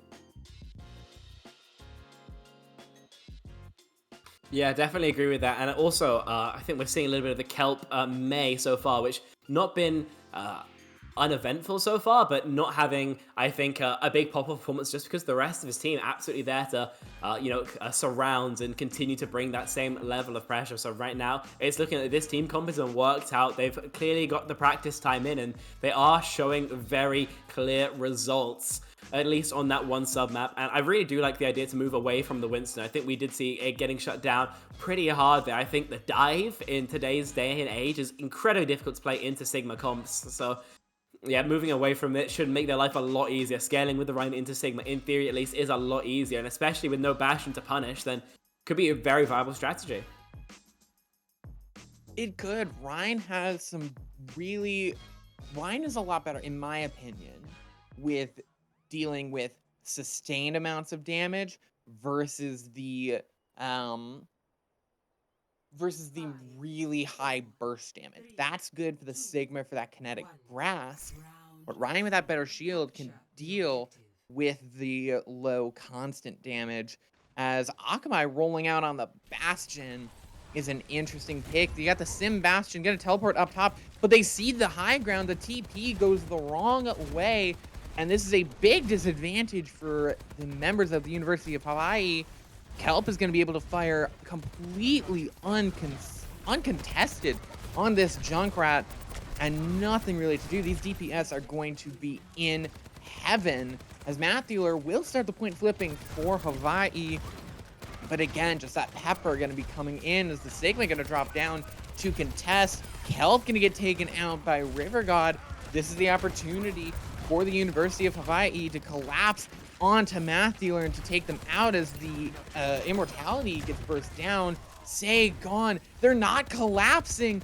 University of Hawaii just aren't going in onto these people on the high ground. They're trying to fight on low ground, and they're just uncontested on top. There's nothing they can do. Akamai is going to take out his guys, but finally it's something breaking through. Akamai taking 2, 3 for the Bastion. Finally sealing the deal of 4K for Akamai on the Bastion.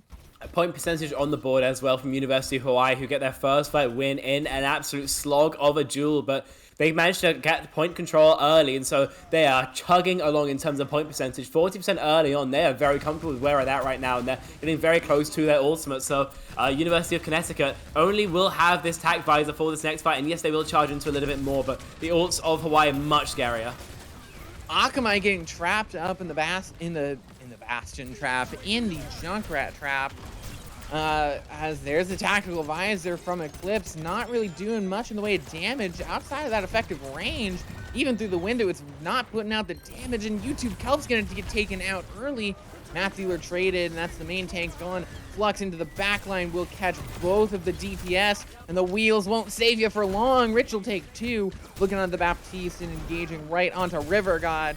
Even the immortality will only keep them up for so long. Wipes out pretty quick, and I have to say, actually, this composition from University of Connecticut actually very interesting in terms of the DPS line. Normally, Soldier considered a bit too low damage to be played over a Social and over a Bastion, but if Kelp is there just to plunk those pipes in, then suddenly your damage, your quota's been reached, and now Kelp is hiding with the Riptire. This could be terrifying. This is absolutely terrifying. They're not going to take that exact trailway, so Kelp is just going to be on an off angle, but still gonna use the Riptire to that exact way. Gonna drop in on Banana Lumpia and take them down. Rich is gone. Eclipse gonna be collapsed on with that TP. Really good use of the Symmetra from Hawaii as the point starts ticking over. Kelp just getting out of dodge. Not looking good for UConn. Yeah, just escapes. It's nice to get that 1 kill with the Riptire, but won't matter too much in the grand scheme of things. And 95%, there is an attempt for a back cap to come through, but it's still looking very rough for University of Hawaii. Tiz guys comes in, the shatter from Matthewer just gets 1 onto Rich. That might be enough. That's 3 going on to Hawaii. Matthewer gone. UConn is just out of it, and they're done. And Nels, again, on the Baptiste, I think is the real hero there. Fantastic amounts of damage from the support hero right now. Just, it feels like eclipsing some members of Connecticut in terms of raw damage. And University of Hawaii back to spawn in 1-fight territory at least, but they only have 2 to go realistically before University of Connecticut take Oasis 2-0. And the point starting to flip over toward Hawaii. As UConn using this window to get some healing out. Immortality gone for River God. Math Dealer in some danger as the TP pad goes down. Math Dealer gone. The main tank of Hawaii dashed. And now it's just a chase from UConn. Takes the Bastion with that accretion. And Akamai getting staggered out is a massive loss. And one thing you'll notice with especially good Sigmas is that they'll place their projected barrier in between the supports and the target they're shooting at. So there, Rivergod had absolutely no chance of healing Akamai because there was a shield in the way. So absolutely fantastic microplay from Rich, exemplifying the skill that is on this University of Connecticut roster. And now, last fight territory for both these teams. Only one can come out on top. Flux into the back, and it's all the ults from UConn. Riptire over top, from the top ropes. Found the Bastion, didn't get a single shot off. A great ult to counteract Akamai and the hopes of Hawaii. And UConn will send it through. No third round for us. That'll be a 2-0 for UConn. Up 1. Nels, definitely the standout player there. All of the University of Connecticut played well. But, I mean, the value that we were seeing off that Baptiste pick was absolutely stellar. University of Hawaii, they really did manage to get some great attempts. They got some great fights in, but unfortunately not enough. The momentum was really a little bit too far away from them. And, yeah, got wiped out here 2-0. We were so close to seeing University K-Wing, but unfortunately at the last moment, Connecticut stepped up. And, yeah, Hawaii will not be taking us the distance. So, another 2-0 on Oasis. It seems like we had a bit of a theme going for the night, but on Eichenfeld, we've seen 2 very fast caps, 2 defenses, pretty much full holds even of the first point. So we're going to see if that too is a repeat. I mean, honestly, I've got to call out some people in EGF. Shame on you, script writers. You use the same material over and over again. Write us some fresh stuff.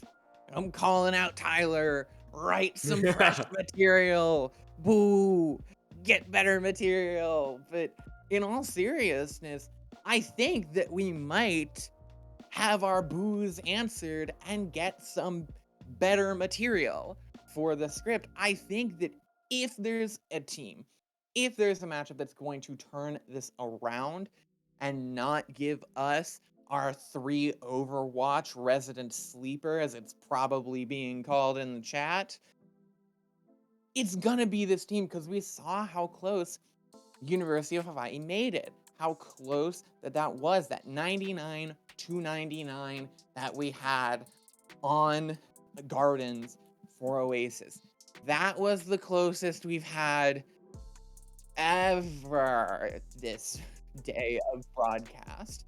So, wow. It looks like we do have a bit of a change coming through. So the first map, that Oasis, that was on East Coast servers. So now on West Coast servers, it feels like this game is just getting further and further away from me. But either way, we'll see if that ping differential does help out either team. I can't lie, my American geography is terrible, so I really can't hazard any guesses. Okay, so we're all right, chat. We're gonna speedrun American geography with spec. So, Connecticut is in what's called New England. That's where you guys sailed to and went, this is ours now.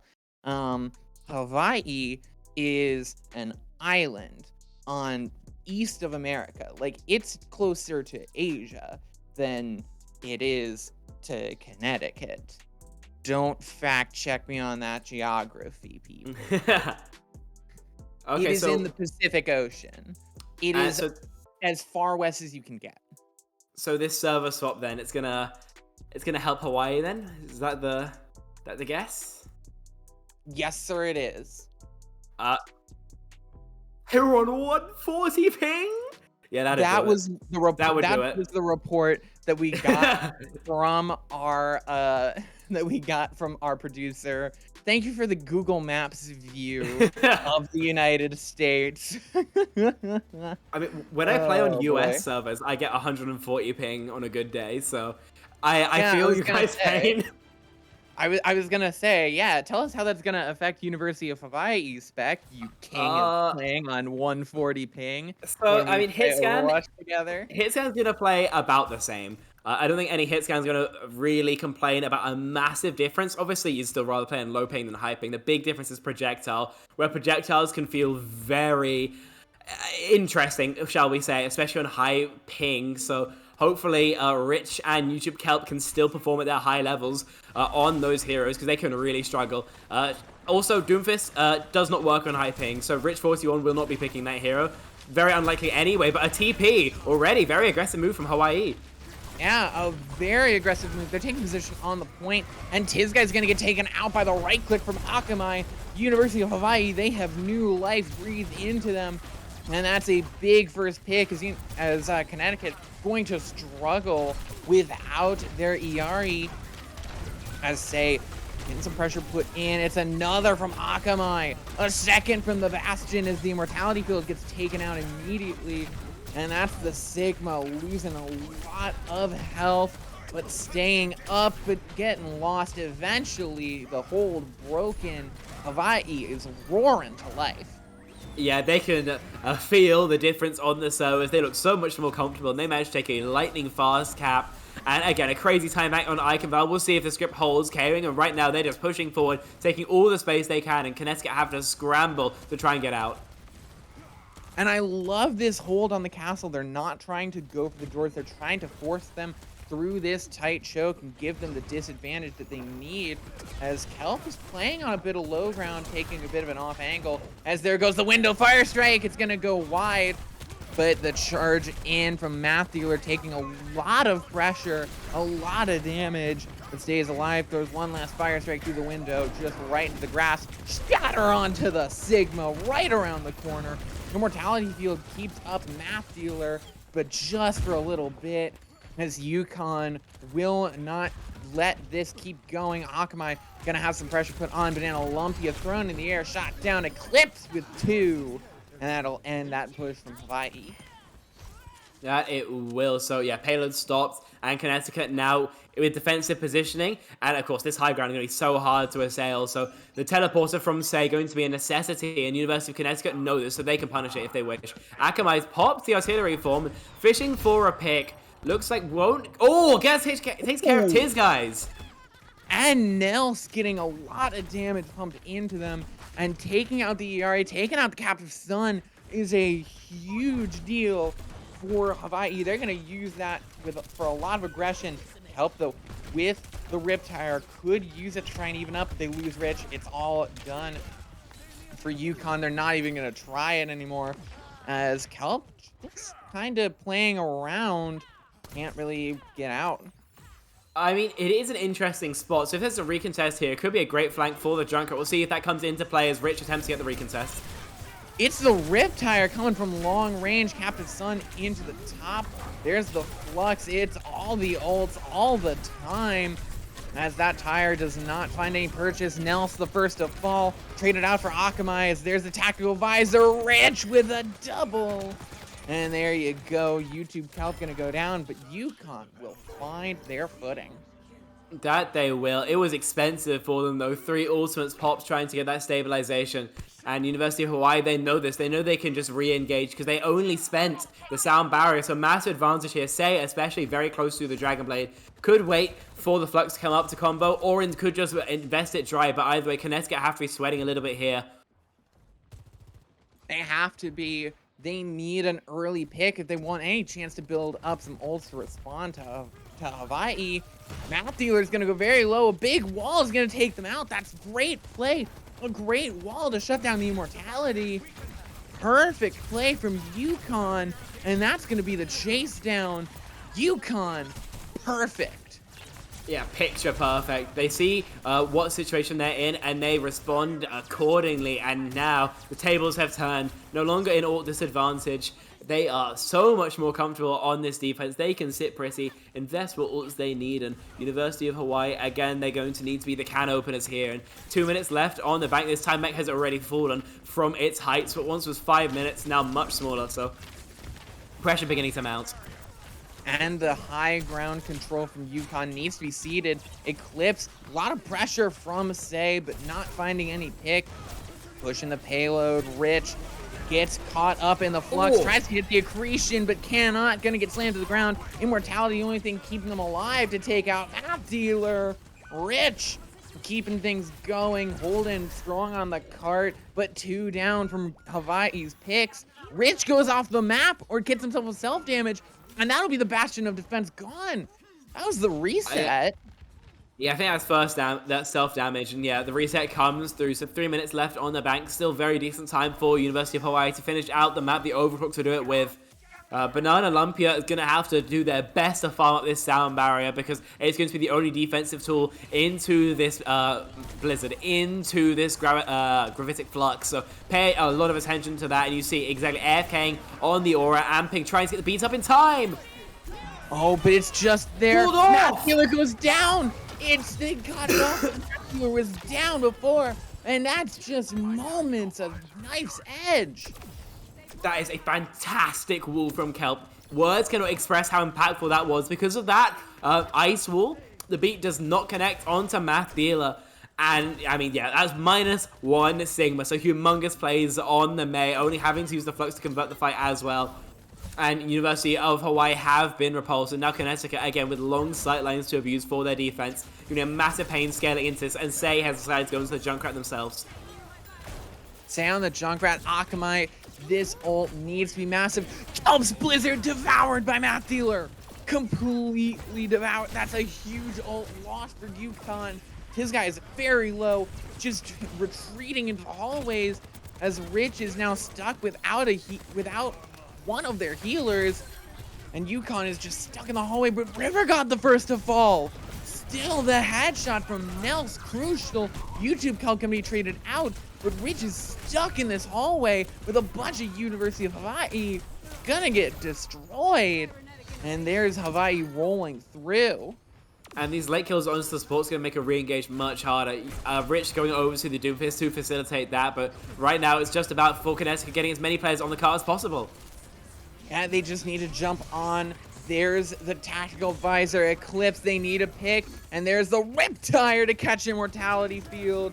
Cart keeps rolling. Eclipse jumps on, taken out by the Flux, and it'll be under a minute, but it'll be a time bank for the University of Hawaii, answering in kind.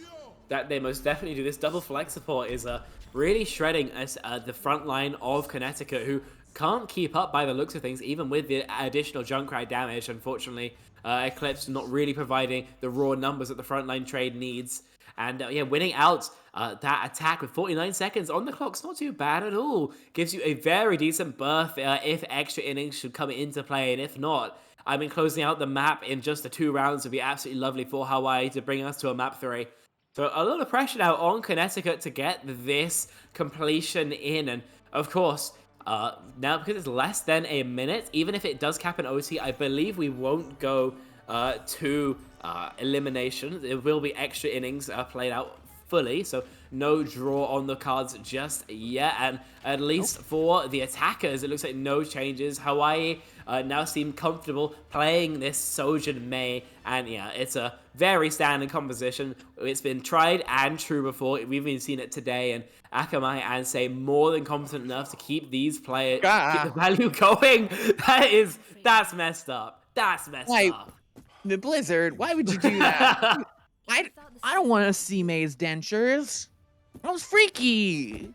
Halloween's over, dude. That's freaky. I'm scared. That's scary. Why'd you do that?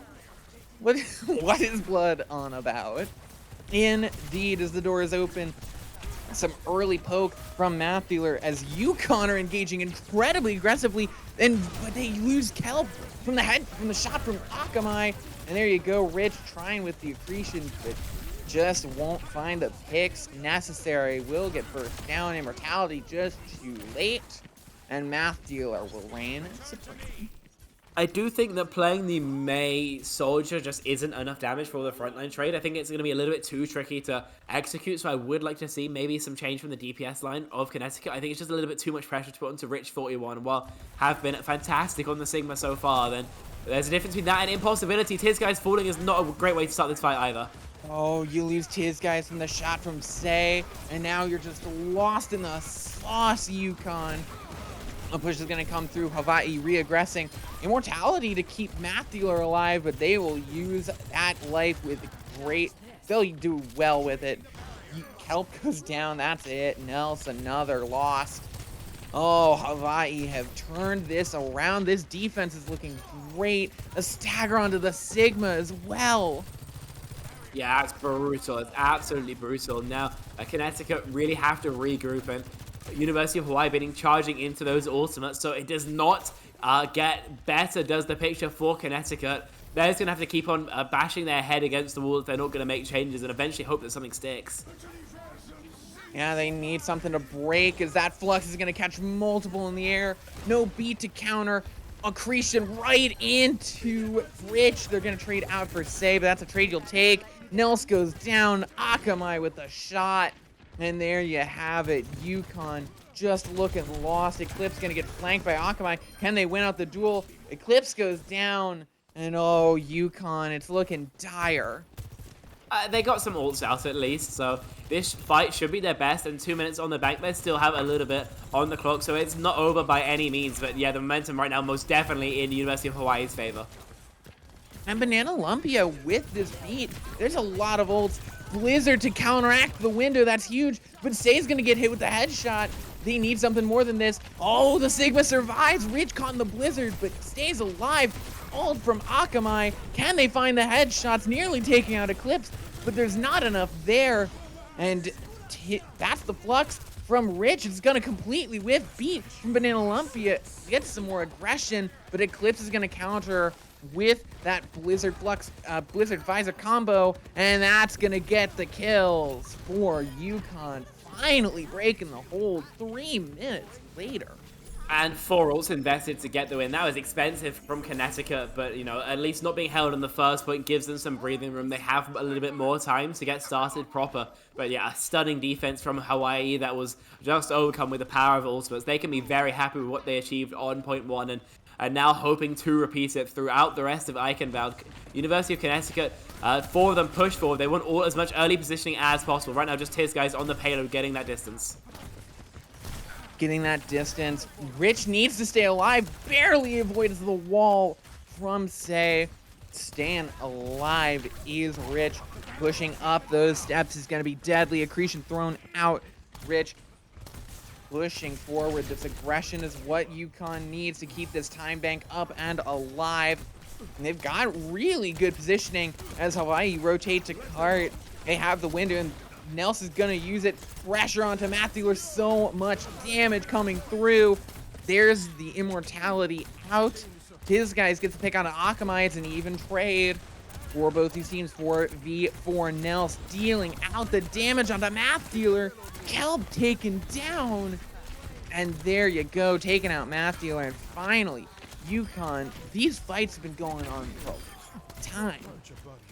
That they have, but winning it out in the end is University of Connecticut, sorry.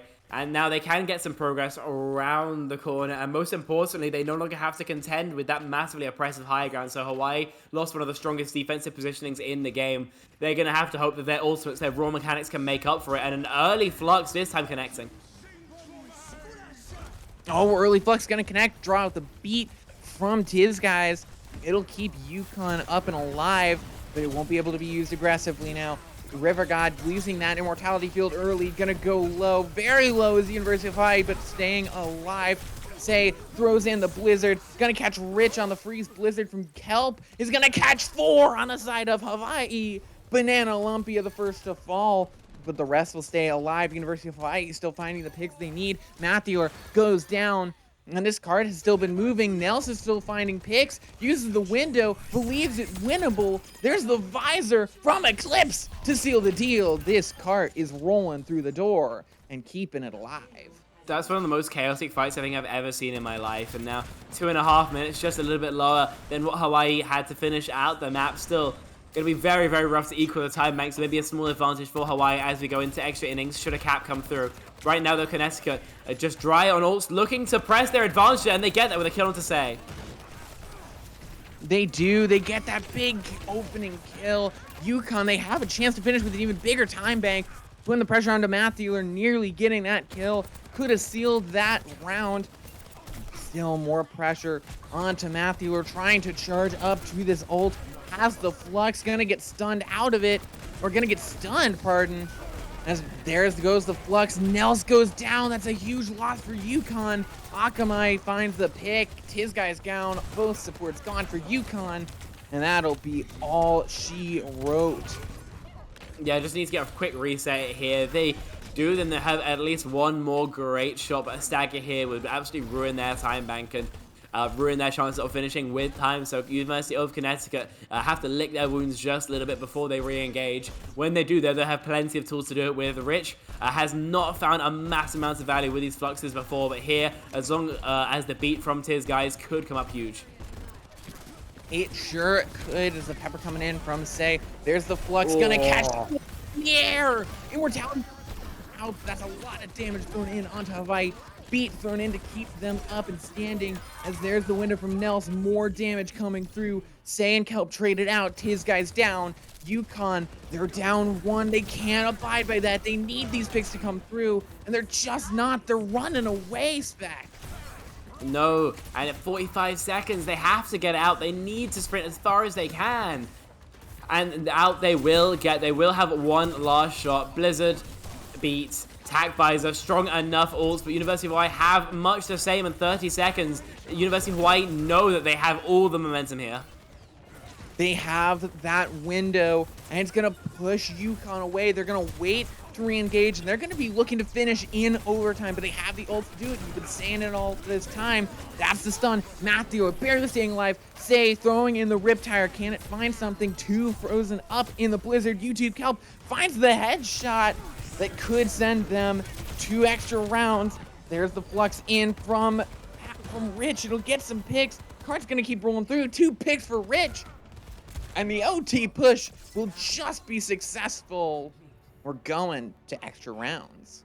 And that 11 seconds separating University of Hawaii from a minute left on the time bank of completion is going to be, absolutely brutal right now, because those 11 seconds allow University of Connecticut another attacking round. Yeah, 49 seconds going to be separating these two teams, but I mean, Hawaii would have loved to have this map at best a draw, so rough for them, but they will still have an advantage here, so it's not over for them just yet. Connecticut, though, with a second lease of life of the second chance, going to be feeling not too hot to trot themselves. Came down so close, so down to the wire, but they were able to clutch out in the end with the power of their ults above everything else. But yeah, a disconnect from Tiz guys. Sorry, we're gonna have another pause. Yeah, and a big turnaround from the Rainbow Warriors. I think you had a bit of disadvantage on the ping. And I mean, yeah, there's no other word for it than that's pretty rough.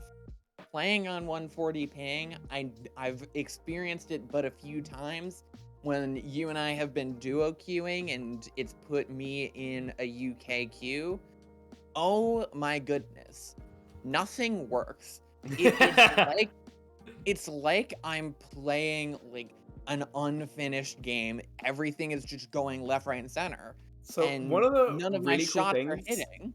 One of the really cool things about ping, high ping, is that it really doesn't like abilities like Doomfist Punch or Slam, Genji Dash, that kind of move you and deal damage at the same time.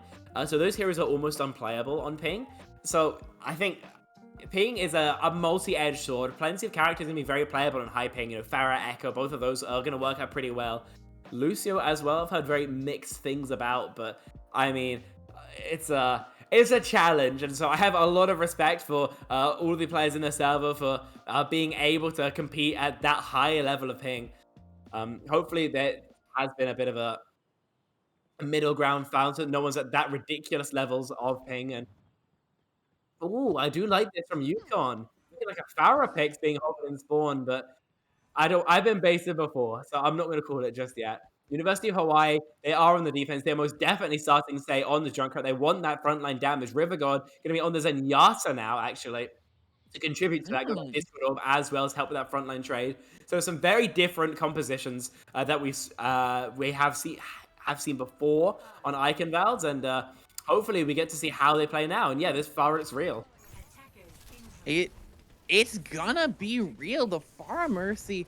I do like this play because there's not really a lot that Hawaii can do, and it's an interesting gambit for first point to at least get that with only basically one attack solidly. I think it's a good play, but it'll be pretty tough to play against Akamai on that Sojourn. Needs to find some picks early. Akamai nearly going down, but just staying alive as Kelp is starting to rule the skies. Akamai looking for plays on the ground. Kelp has to play smart unless the headshot's gonna come right for them. Matthew getting stunned up, nearly taken out. Immortality Field has to be drawn out.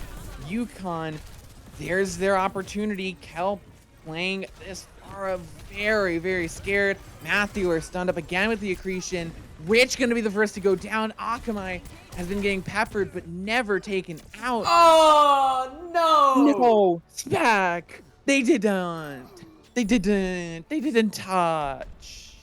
Oh, drats! That one hurts to see. And yeah, it was not looking like a great fight for University of Connecticut at all. Being -1, Rich 41, and Kelp as well not really being in a position to trade it back pretty quick. Still, though, it would have been nice to at least get overtime started to see what they could have made with that. But now, minute 49 on the clock. They're going to have to defend for all of that time. And if University of Hawaii cap just a tick, then yeah, the map will go their way. And so now, between a draw and a win for Hawaii, University of Connecticut are going to have to make the difference. And I say, now looking to play the Echo, looking to be the difference maker. I think the big thing here is that with a minute 49, we could potentially see some ults come online for the University of Hawaii. That's a scary prospect for UConn. Hawaii looking to even us up at 1-1. UConn just looking to maintain this 1-0 lead. Looking for that draw. The doors open, and UConn looking to hang on for 2 minutes. Here we go. 1 tick remains. And Hawaii rolling out on this Echo. I like this playing alone. Not just playing the 3v5. As Matthew are rolling out on the Sigma. Pushing through the choke. It's going to be very difficult. The wall comes through. Matthew needs to stay alive and will. A sticky bomb thrown out from Say. Nels goes down to about half HP, but is able to retreat to safety. River God has to throw out their own immortality field to keep them up and standing. Akamai down low. A pick onto Hawaii here could be big for UConn. That's what they need to see as Nels beating River God to this ult. And that's the big first ult you're going to see come through as Connecticut pushing through, but they lose Eclipse. They need this ult from Nelson. They need it now to try and even up as Matthew goes low, but they find the immortality field just in time. Window from Nels needs the pick. Oh, there you go. Takes out Matthew. That's the pick you need. Say caught out, gonna get taken down, and UConn hangs on. Nels the hero again. How many times have we said that before in this broadcast? But it just keeps on keeping on. Nels on this Baptiste has been the difference maker. The primary fire damage that we have been seeing has been absolutely insane. The sustain as well, keeping Rich alive throughout that onslaught. Fantastic as well. And that's spent so much time off the bank. Now just 20 seconds for University of Hawaii to get that last tick. Else this will be a draw. Last fight. You're looking for that flux from Rich, and there it goes right into the back. Can they get stunned up? Rich finds nothing with the flux. That's the biggest ult they had, Kelp. Now looking for the Blizzard. That's the next biggest ult for Connecticut. Gonna get stunned up. Kelp needs to stay alive. There's flux onto Rich. Nels goes down. There's the picks. Akamai gets picked off. The Blizzard in the back. Matthew is there. It's the beat onto just 3. It's 3v4.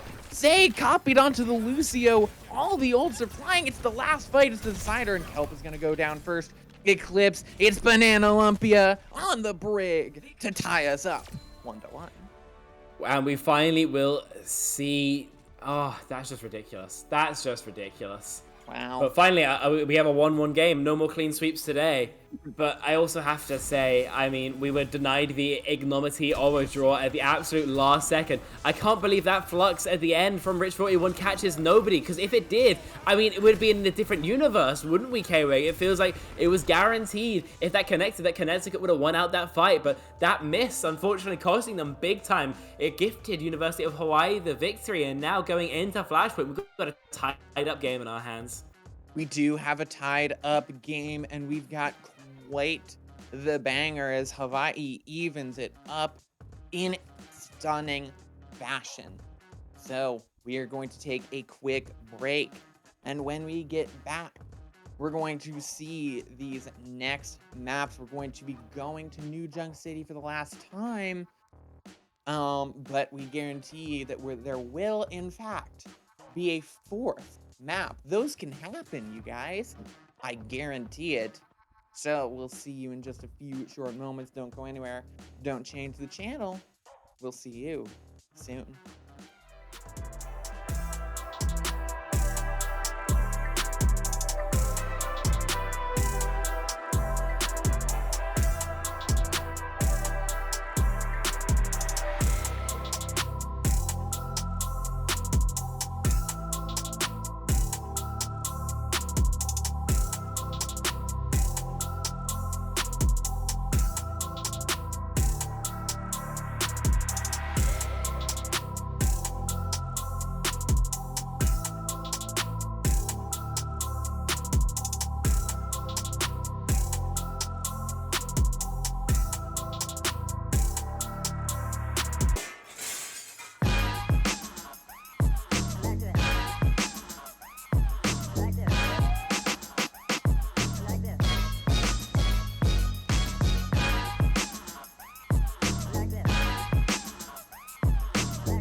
Yeah, Mom.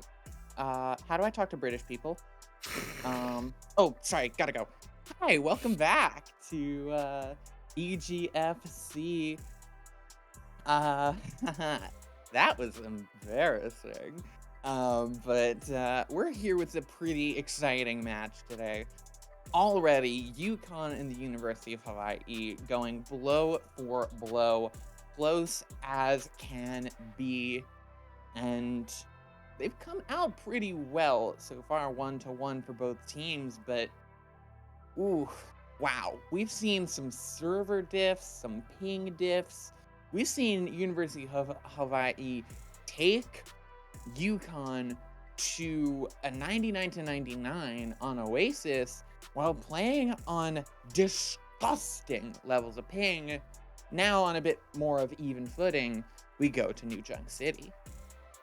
And New Junk City is going to be a very different map from what we previously played before. Of course, these silence to be a lot closer, so that Sigma that we've been seeing so far going to be, a little bit more up close and personal. See how these two players adapt to that, and if we see any different compositions from University of Connecticut or Hawaii. Hawaii, I don't expect any changes, but Connecticut have been a little bit more non-standard with what they've been playing, and so I expect that at least to continue.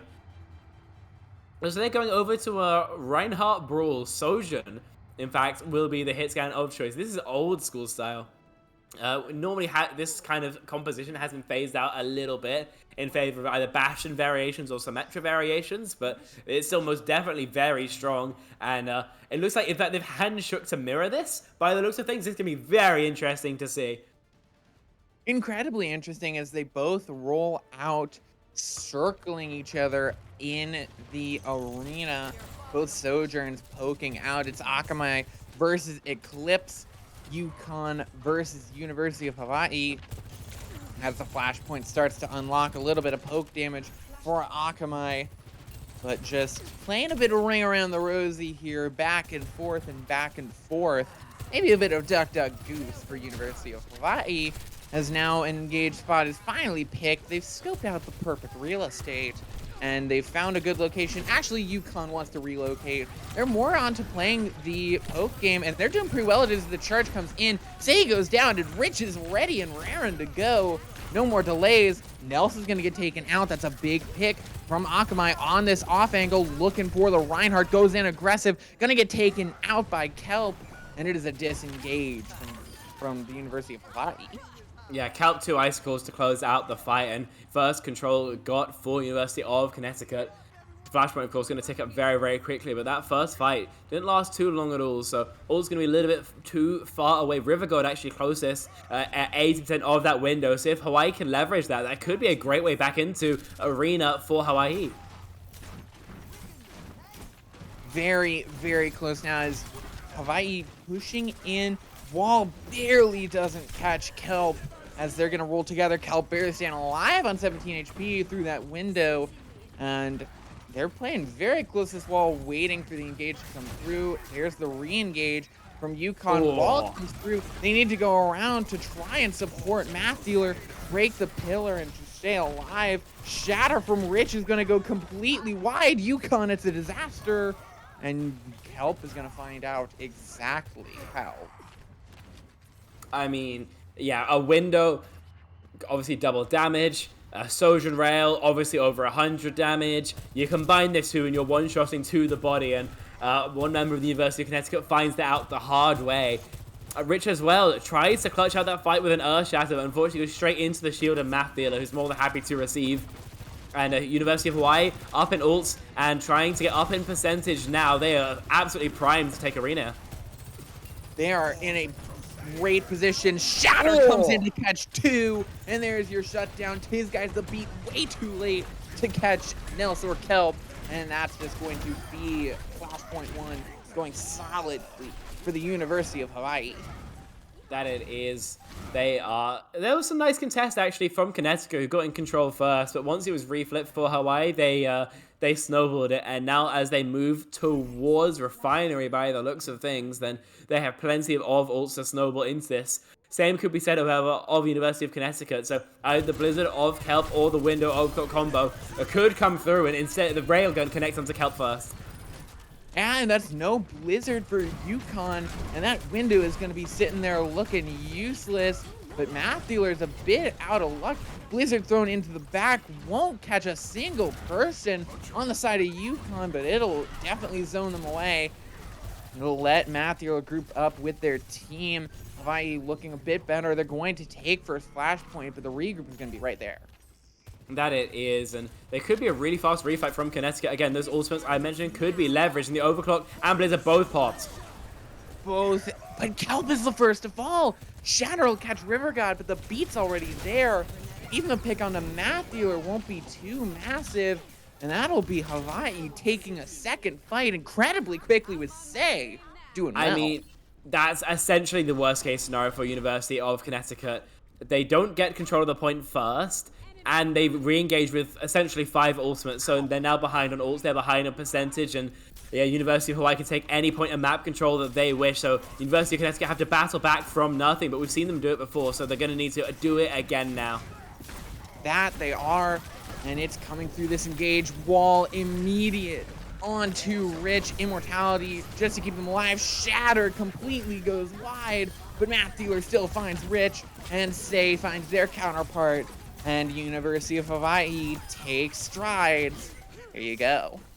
Yeah, and close out their Hawaii. Up 2-0, so now just one more flashpoint for them to accrue. University of Connecticut going to have to reverse sweep New Junk City if they want to go up 2-1 in this series. And University of Hawaii with both DPS, so it's looking very, very comfortable in vents. This Blizzard is great for clearing out the point. Or the high ground, the Overclock as well, has some great sightlines in this sub-map in particular, so Connecticut have their work cut out for them trying to crack open this particular chestnut. That they do. With Hawaii taking early position, it's going to be a tight choke to push through for UConn. They're going to need a miracle to do it. Blizzard thrown in immediately, and it's going to be that Reinhardt separated, Nels getting frozen up. Oh, the destruction is immediate from UConn. They're just gone. And unfortunately, that messed up slightly on Refinery has just continued to snowball and has made University of Connecticut's life so much harder as they keep trying to re-engage with less ults. And even though the beat does come out, it's not enough to stop the Blizzard of, say, University of Hawaii in control first yet again. And only a couple fights now separate the University of Hawaii from going up 2-1 in this series. Only the window of Nels going to be in their way, at least for this fight. Nels's window needs to be massive, and they need to deal with this shatter from Math Dealer, who's ready to throw it out. Everyone's going to be behind this window. It's up to Rich to try and block it. UConn going to take control of the high ground. Akamai with the ult firing through the window. It's a scary combo, but can't find any picks. Big ult used from Hawaii for no real gain, no picks. There's the shatter to catch 3. UConn taken down, using their Reinhardt, and maybe just the round the picks come through. It's Nels gone, and with the BAP and your main tank dashed, so are your hopes of winning. Even the Blizzard can't do you too much better. And a 3-0 solid from Hawaii. And the stagger is not going to change the end result. No Doomfist can deadlift that. 3-0. And now Hawaii, they look in control. They look so clean. Do. Like, I'm very impressed. I was expecting University of Connecticut to take this very one-sidedly. And right now, Hawaii are bringing the pain to them, I have to say. Set here especially has been a great player on many different heroes here on the May, finding the value that the team needed. And right now, University of Hawaii, one map away from winning out the series. Of course, there's always a possibility for a comeback. Connecticut have shown their mettle too before in EGFC Season 5 and before, and even in this series, they've shown that they can bring the heat. But still, the momentum in the favor of University of Hawaii, and I have to say, right now, they do look like they're the favorites to close out the series. That they do, and especially after that location swap, when we're in a location that not more favorable towards University of Hawaii, but just a bit more equitable for these two teams so that you're not having UConn play on pretty solid ping, probably around like 30, 40 MS versus 130, 140 for the University of Hawaii. Now that they're both playing on probably about as even ping as you can get, you have the University of Hawaii starting to come into their own. So I think that unless we see some big swaps and some big idea changes from UConn, it might just be all over.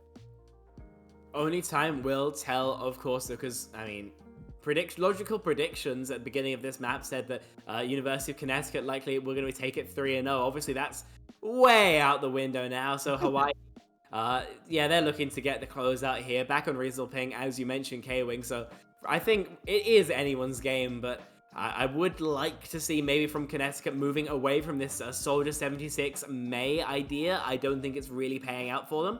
I think that the Rhine Brule, a better idea, but I mean, in the mirror against Hawaii did look a lot more polished, a lot more practice. So, you know, I don't mind the Rhine. I would, you know, I'm fine with seeing the Reinhardt, but if I see any more Soldier May, I'm going to be a little bit miffed. Cell phone, what does miffed mean? I'm gonna make this a running joke of my cast. I got it. I'm just gonna like have a dictionary out and be like, you know, all right, miffed, particularly annoyed. Great. I would also be miffed as we go into Route 66. I'd be quite miffed if I were there right now. I tell you what. But Route 66, what could be the final map of this game, I think it does have some favor for University of Hawaii. Do we think UConn could take advantage of Route 66's, shall we say, unique types of strategies? Oh, most definitely. It looks like they are starting out on the Soldier May, so they've gone back to what they think is their old faithful. We're going to have to wait and see whether that is going to be a judicious choice. Tis guys, most notably on the Ilyari, it's a little bit more range, trying to capitalize on the long sidelines that Route 66 does provide. And very likely going to be setting up on top of Big Earl, just playing the gas station, as teams have been known to do before and will be known to do again. Hawaii still in spawn, but so far looking like they're going with a Genji, Sojourn, Winston dive. Not something you see every day, but most definitely a viable strategy if Say can play the Genji effectively. If Mac Dealer as well can play the Winston effectively, because we saw what this looked like on map 1, but different servers now, different state in the game, everyone's warmed up. It could be a very different look. That it sure could be. University of Hawaii, they have a lot of the momentum going into this, playing the Winston dive. Rich playing on low ground, not playing on top of Big Earls is an interesting choice. I'll have to see if it pays off as they're playing through, putting a lot of damage into that Winston. Accretion going to go wide, just really playing in the face of Mattheler, not letting them go dive into the back line, otherwise they'll let their supports go, as there's an opening for Rich, barely staying alive.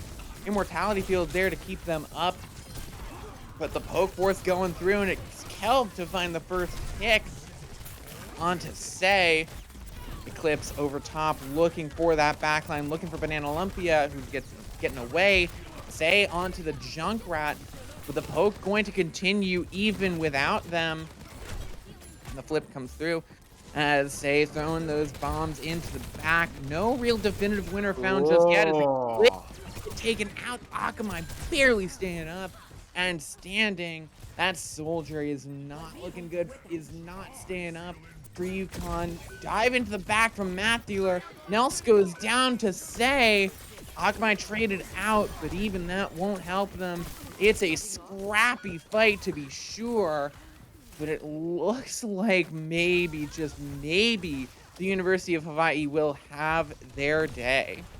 I'm not even sure about that as the fight continues here, but yeah, slightly closer respawns for Hawaii. Then looking like they've stabilized at least for now. Kelp and his guys will escape with their lives, though, and re-engaging with the Captive Sun and Gravitic Flux. That could be absolutely agony for Hawaii to have to play into.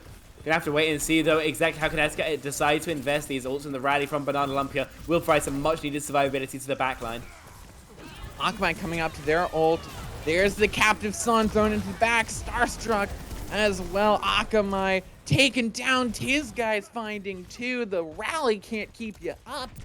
And that's Hawaii getting it first down very quickly. An expensive fight for Khan, but that's what they want.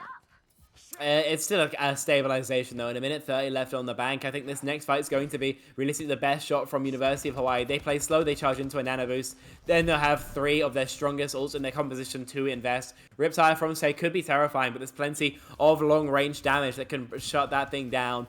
Overclock, on the other hand, no counterplay for that, other than essentially not peeking the Sojourn, and stays lurking on the Junkrat. Stay lurking on the Junkrat is an interesting time. Akamai using that overclock early.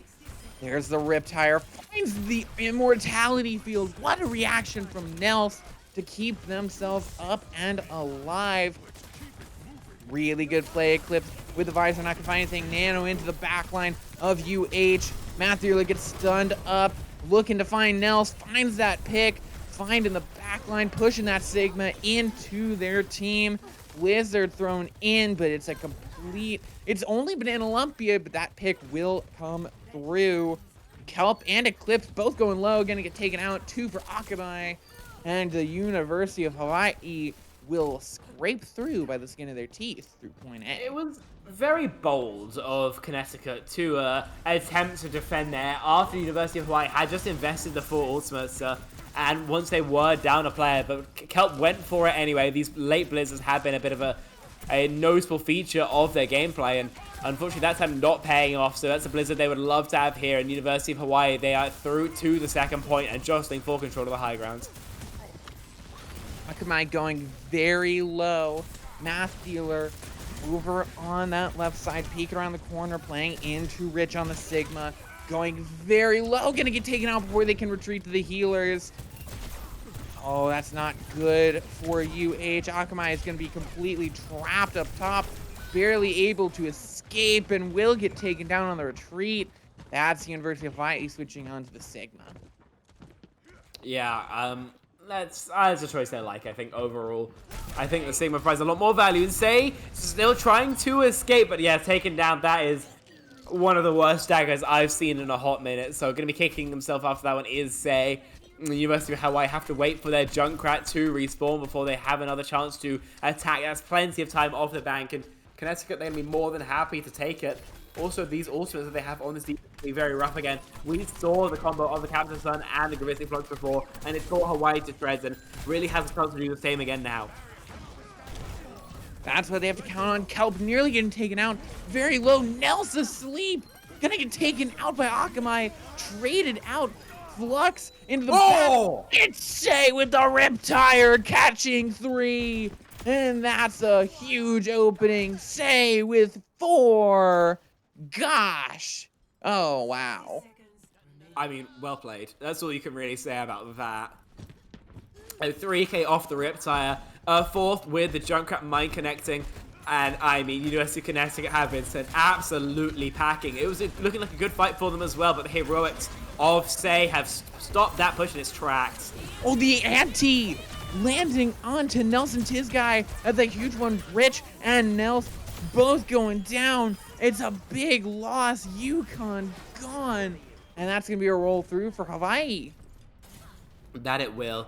The nano boost, yeah, expensive, but it now means that Hawaii, if they wish, can swap off this backline on something a little bit more suited to the composition. Riverdale going over to their Zenyatta, Banana Lumpia over to the Baptiste, so yeah.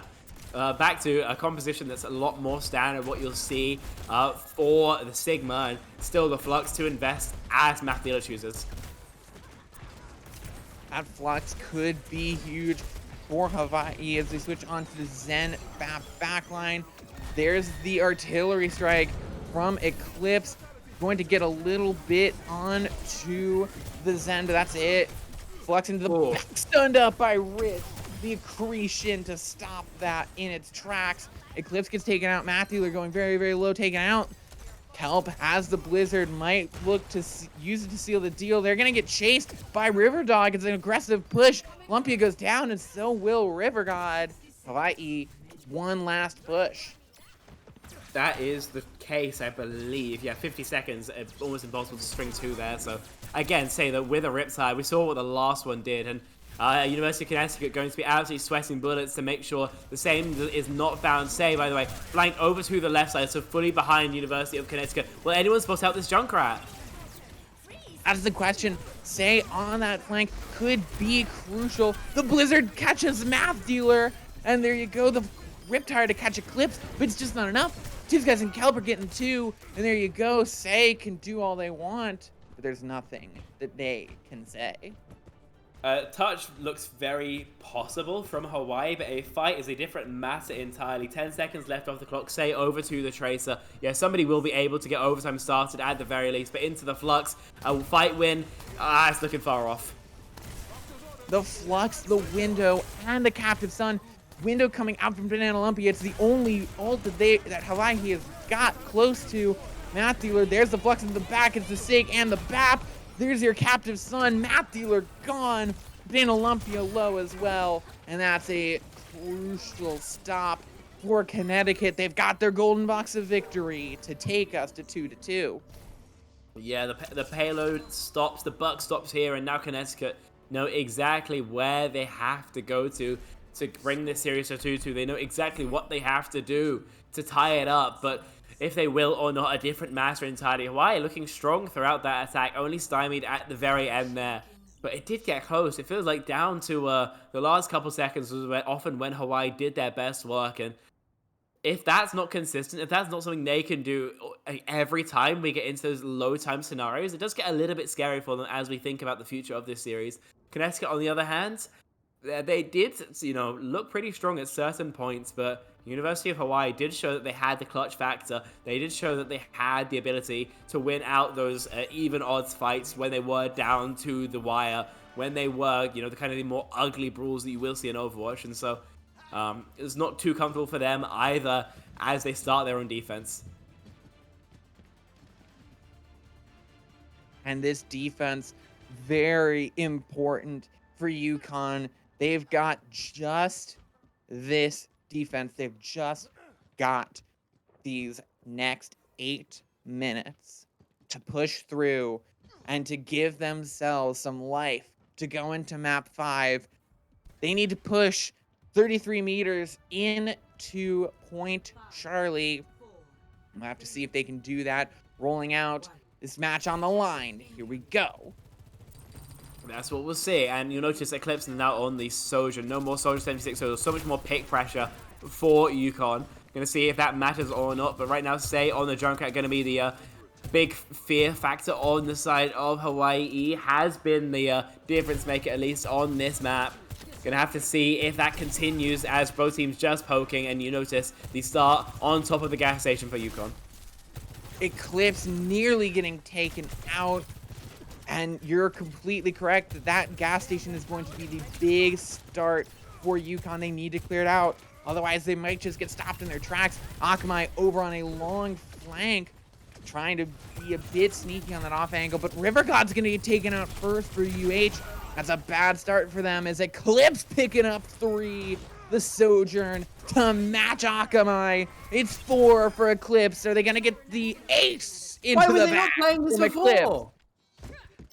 I mean, if Eclipse can just ace the first time they lock Sojourn, I mean, why haven't we seen this throughout the rest of the series? Either way, though, the results speak for themselves here for UConn, and Payload getting closer and closer to the end of first. A recontest looking a little bit too far off the cards for University of Hawaii. So first point gun in record time off the back of some heroics on the Sojourn.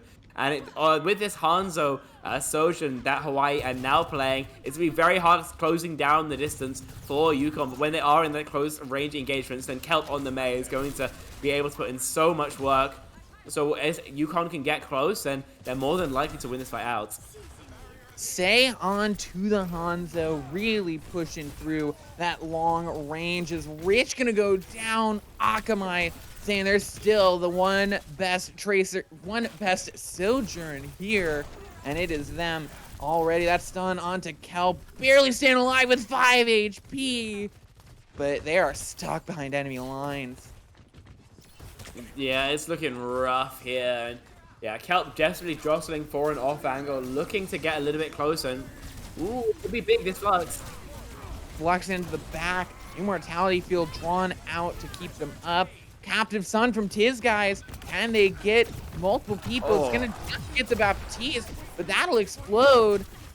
Transcendence drawn out from the University of Hawaii. A big ult invested. They need to get something off of it. Blizzard thrown in. Kelp gonna give their life for it. Big freeze. Gonna freeze the BAP and the Sigma.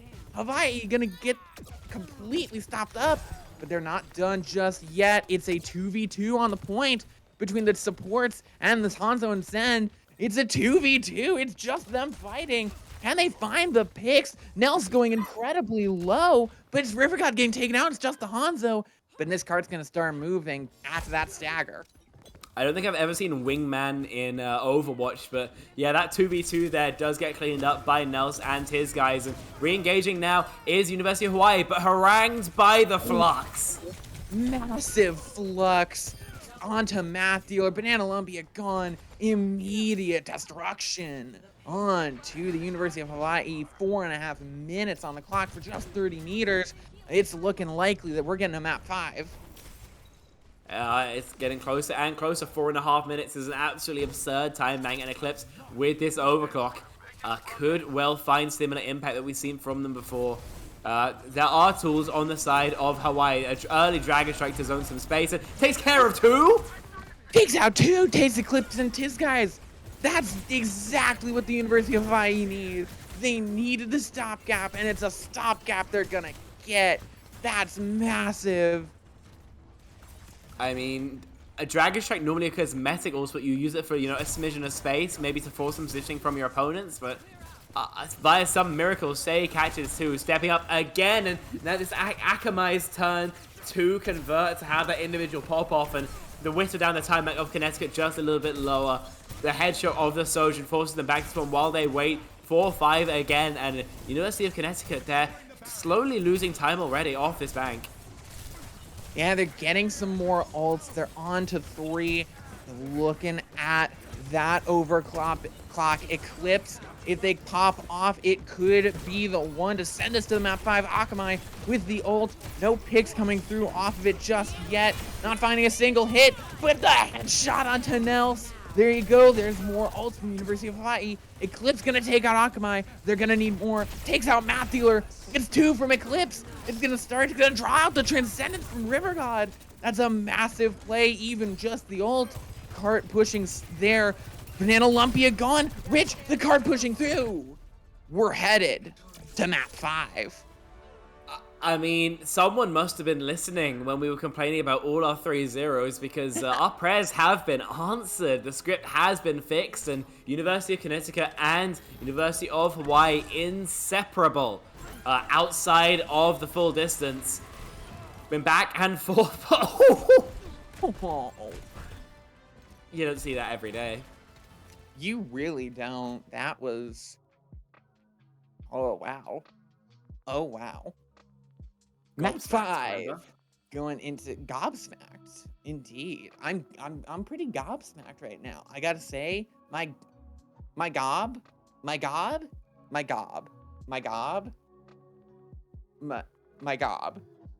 Okay, it's gonna take a while. Map 5 though, not something you see every day. Esperanza, I believe, where we're gonna be taking it. So it's gonna be very interesting to see exactly what these two teams elect to do there. Obviously, a map with a lot of verticality, and something you don't really get to see throughout the rest of this series. So that verticality difference is going to make all the difference in how these two teams play. So I'm not quite sure how they'd adapt.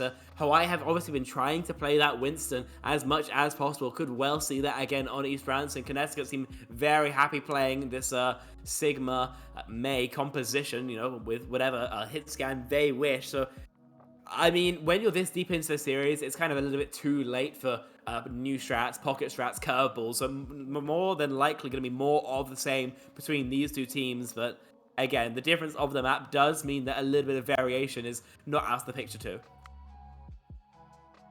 Yeah, you have to wonder as well, is it going to be a matter of exhaustion too? Because getting into a fifth map for the University of Connecticut, at least, it's getting pretty late. I know that it's saying pretty late next to USPAC is absolutely nothing, but I'm gonna it cry. is getting to about 11:30 over here on the East Coast. For the University of Hawaii, though, it's only sitting at around 6 p.m. So for them, it's just a little bit of a later night. It's just getting to evening. For UConn, I don't know about you guys, but it's getting to be my beddy time. Don't mention bed, otherwise it might start calling my name again, like Choir of Angels. Either way, though, yeah, we're seeing the compositions that both these teams are running, and it looks like full mirror. They don't want to mess with the verticality. They just want to brawl. They want to poke, and they want to hope that their Sojourn are going to have a little bit more impact. So full mirror from both these teams. University of Connecticut versus University of Hawaii on the Sigma May. And on each brand, so only one can come out on top. Only one can win out the series. And it will be an incredibly close one, irregardless. As both these Sojourns, I'm looking to see if Eclipse can keep this pop-off performance going, or if it's going to be Akamai returning to form. As there's Rich pushing forward on the Sigma, not playing around that center door like we normally see a lot of these tanks play, but it's going to be Eclipse getting taken out. Akamai showing their stripes, showing the dominance. Stunned up is Rich. And there you go. There's that first win for Hawaii, and the bot starts rolling. Akamai has been fantastic all series long, and yeah, Math Dealer getting some nice exit frags as well to really stagger out University of Connecticut, make sure this re-engages as far away as possible. And it's already a rough scenario. Oh my god, I just looked at Math Dealer's damage. I mean, these ults are getting so close so quickly, and what fight was really quick actually. It was a very fast burst engagement. Then it looks like we're going to have check marks on the board much quicker than I think any player really is expecting. So University of Connecticut maybe haven't ult tracked that. No, maybe, as the push onto the high ground is what UConn's looking for. They're playing around, but Hawaii's completely fine to push through on this bot. There's the Flux. There's the overclock. Takes out the immortality field, but no major picks off of it. Akamai doesn't need it. Gonna take Rich down. And there's checkpoint immediately. Hawaii is speed running. Yeah, it looks like they want to go to bed, and right now, University of Connecticut just a roadblock in the way. Akamai on fire on this Sojourn. Been absolutely fantastic all series long, as I mentioned, but here on each brand, so looking to take that to another level. And Connecticut, they have not yet managed to get the robots stopped. And so, yes, they are charging into their ults. Yes, this probably will be their strong fight, but they're going to need more than that if they want to stop Hawaii. And early pressure onto Mathila might be the ticket there. That it is. Say has the Blizzard. Rich throwing out the Flux. It completely whiffs. Say throws Blizzard into backline. Also a whiff. Blizzard onto River God. Going to take them down. No intervention needed. Matthewers, though, not satisfied. Rolling through. Gonna put pressure onto Rich. Can they find the pick? No, it's actually gonna be Matthewer taken out. Oh, that's not good. The stagger is gonna be there from the May, but UConn finally put a stop. 91 meters. Yeah, that is very rough to lose out that fight, but River God dying to the Blizzard from Mutual Kelp was very pivotal. Without the sustain from the Baptiste, no one's there to keep up Rich. And so, yeah, melee to death was the Sigma. Normally would have had that sustain to survive, but yeah, it does fall there. The clutch does go the way of University of Connecticut, and they can start getting their first progress on the robot. And they lose Hawaii. Their forward spawns immediately with no fight. Is a big victory. Beat from Tiz Guy's aggression for UConn. Rich is going to take out Matthewer, and that's just a big loss for Hawaii. Beat comes out pretty late, but it won't matter a moment. And yeah, winning out that fight there, University of Connecticut get consecutive fights so they can really start the ball rolling, start getting some progress, and start building back into this map. And, you know, whistling down that lead of Hawaii right now is still seeming so insurmountable, but getting closer and closer by the second. Overclock from Eclipse could be huge. And trying to walk onto the point, being Hawaii, then plenty of distance for them to cross, walled off, taken down his map dealer. Oh, the wall is massive. Rich is with a huge pick. Flux coming out from them. Gonna take out River God off of the collateral. Olympia as well. And there you go. UConn starting to string together those fight wins. That they are 3 in a row now, and forward spawns looking like they're going to be a guarantee. University of Connecticut most definitely back in Esperanza, and University of Hawaii, their completion is getting further and further off. Eclipse is on a deep angle here, might have to use the slide to escape, but will do so. Got also a taxi from his guys to re-engage quicker. There's still a contest happening on the bot.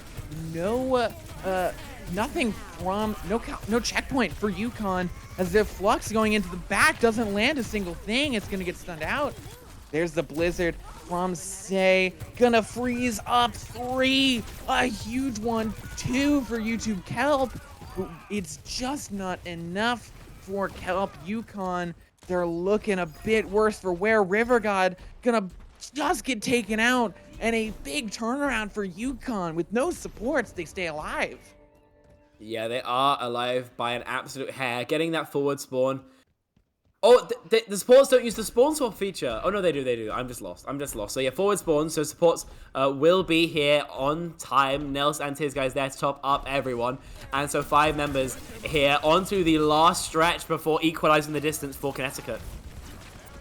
One more fight, and River God early immortality field after that. Oh, that's a huge catch there.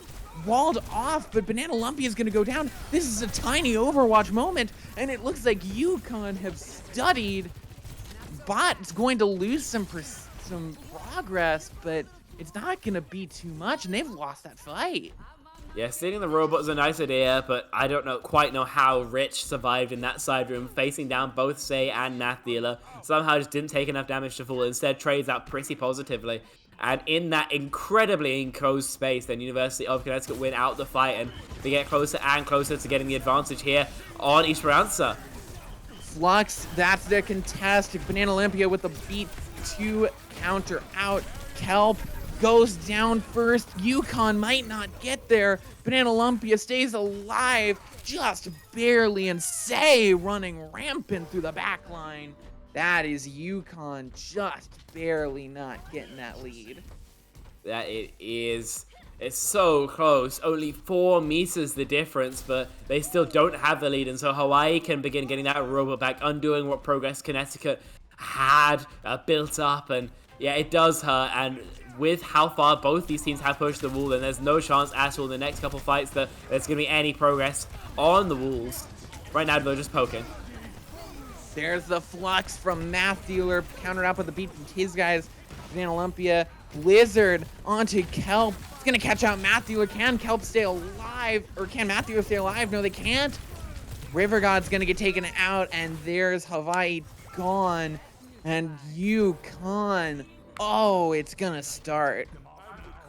Yeah, Payload now getting back towards the wall, getting it very close, but Hawaii, I believe, will have a recontest.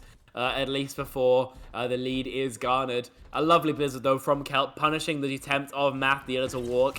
And from there, it was unfortunately too much for the rest of Hawaii to bear. Oh, Eclipse with a huge pick onto Akamai. The robot just at that barrier. There's the Blizzard. Eclipse finds a second. Rich is low, stays alive throughout the Blizzard. Incredible job from the supports of UConn. Math Dealer gonna get taken down. Lead stolen away for UConn, and they are rolling around to final corner. Rich dropped down to 26 HP there, so could have went down to just a single melee, but no one on Hawaii able to connect the final blow. And so, yeah, forward spawns, forward positioning here for Connecticut, who are looking to press their advantage. The Flux from Rich popped early and connects onto so many. Oh, and it gets the beat out as well. Rich so low, barely staying alive, has to just get some heals. Someone please heal this person. Rich down. Akamai gonna get traded out that window. Oh, Math Dealer is so low, but not gonna get taken out. UConn might just be draining time off the clock, but they are happy to do so. Math Dealer frozen up in the Blizzard, thrown by Kelp. Math Dealer is going to get taken out. Do they think it's winnable? It is not, but they're going to get an even longer stall. I actually do kind of like that stall out. Yeah, stalling the point I do like. Investing the Blizzard, I am not so sure. I don't think that was ever really a winnable fight. And while it does mean that, yeah, your tank's going to be a little bit split for the next fight, I'm not sure that's enough advantage to consider investing the Blizzard. Such a huge tool in these wins. So Kelv, I think, going to be wanting that back just a little bit. Connecticut, though, not hurting for lack of ults. They're going to have plenty to invest in this fight. And Hawaii, I'm just going to have to weather that onslaught. That they do, but they've got some ults of their own. They're gonna open with that Flux, lift in 2 into the air, but Kelp finds the early pick onto Say. That could be the shutdown. Akamai needs some big picks, or it might just be all over for the University of Hawaii. Connecticut pushing through, still has the overclock from Eclipse. Akamai is gonna get taken down. Eclipse, does it end now? 2 for Rich, 3 for Rich. The Sigma might just send them to the victory. And there you go, overtime Wick burns down, and UConn grasp victory from an incredibly close match. Just barely. GG's all around. It looked so far away at certain points. Yeah, I mean, the first map, obviously very strong for UConn, but 2 and 3, I mean, Hawaii looked very, very strong throughout all of those. And even the first segment of East Rancer, looked like they would close it out. But yeah, in the end, the clutch is too strong for University of Connecticut. They take the win 3-2 in one of the best series that I've cast this EGFC season. So fantastically well played to all of the players on the server, but Connecticut, of course, will be walking away with the victory. That they will be, and I gotta say, what a series. You'd love to pick the brain of one of our victorious UConn players, and that's just what we're going to do. I mean, we're gonna be talking to Akamai. Really exciting for that. So we're gonna take a quick break, get that set up, and then we'll have a chat with Akamai before we end off the day. So don't go anywhere. You won't want to miss this interview. We'll see you in just a few short moments.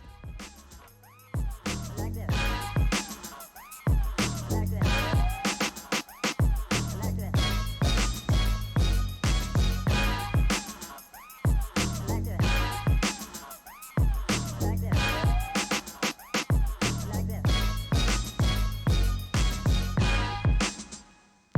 Like this. Like this. Like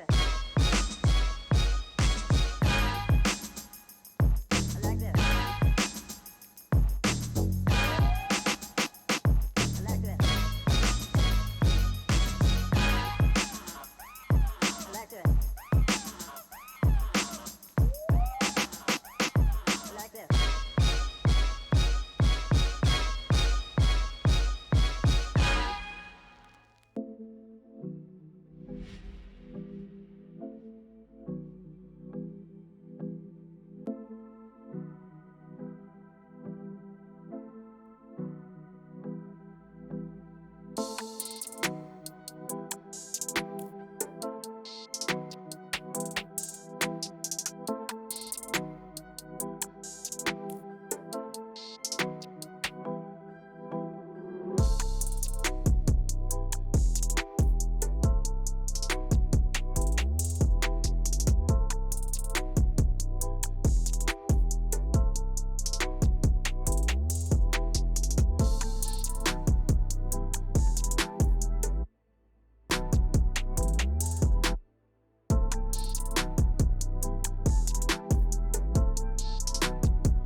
And we're back. We had a little bit of a bait. We asked for interviews, and someone said Akamai, like we wouldn't notice that that wasn't even one of the players on UConn. And we did get baited because we're a little tired, but we've got help here just as much, if not an even better interviewee. How are you doing, Kelp? And congratulations on that hard-fought win. I'm doing fantastic. How are you? Doing great. So first question here. I mean, it seemed a bit far away from you guys. It seemed like you had lost the thread of the match midway through around that map 3. How did you start turning the wheel and getting it back to your team? How did you start that turnaround? Push is like kind of a random game mode in my opinion. Like the one person dies and they get half the map, so that's kind of what happened in the first fight. They pushed it all the way, and then we got a decent ult fight, and we still had a decent amount of ults to push back. And the second fight on Esperanza, especially, you just sit on high ground and you win the game. So that's what we did, and it seemed to work out. Yeah, then I'll also ask you then, of course, you're mainly known as a Junkrat player, got a bit of a reputation in that regard, but I mean, you spent most of this series playing Mei, the Mei Soldier DPS line, looked like what you guys tried to default to. So can you maybe talk me through exactly how you guys settled on that DPS line and kind of what you're thinking when you were playing that? Yeah, so Junkrat used to play him a lot, but I've retired a little bit. Still play him occasionally, but mostly I've been just one-tricking Mei, so we play Mei, and then we need like a strong off-angle presence because we're not the best Bastion team, if you couldn't tell, so we need a strong off-angle presence, and that's why we picked Soldier and Mei together. Yeah, fair enough there. And then I'd probably also ask, I mean, on those maps, and you guys were especially struggling, so that would be, I believe, Eichenwalds that you guys narrowly lost out in, I believe. Then what do you think kind of was the issue there? What was it causing you guys to lose out against Hawaii? I think our team's a little bit scared of pushing occasionally, but you know, I talked them into it, and we finally ended up like actually just pressing the W key, and we ended up being able to win the last two. So yeah, I think it's just kind of comes down to we're winning the fight, and then we don't like actually win the fight. We just kind of wait for something to happen. We need to be more aggressive. Completely. One last question for you, and then we'll send it off. Is there anyone that you want to give a shout out to, give a thanks to while you're on the stream? Anyone you like, the floor is yours. I'd like to shout out myself, Kelp on YouTube, 17K subscribers strong, almost at 20K. So go check out the videos.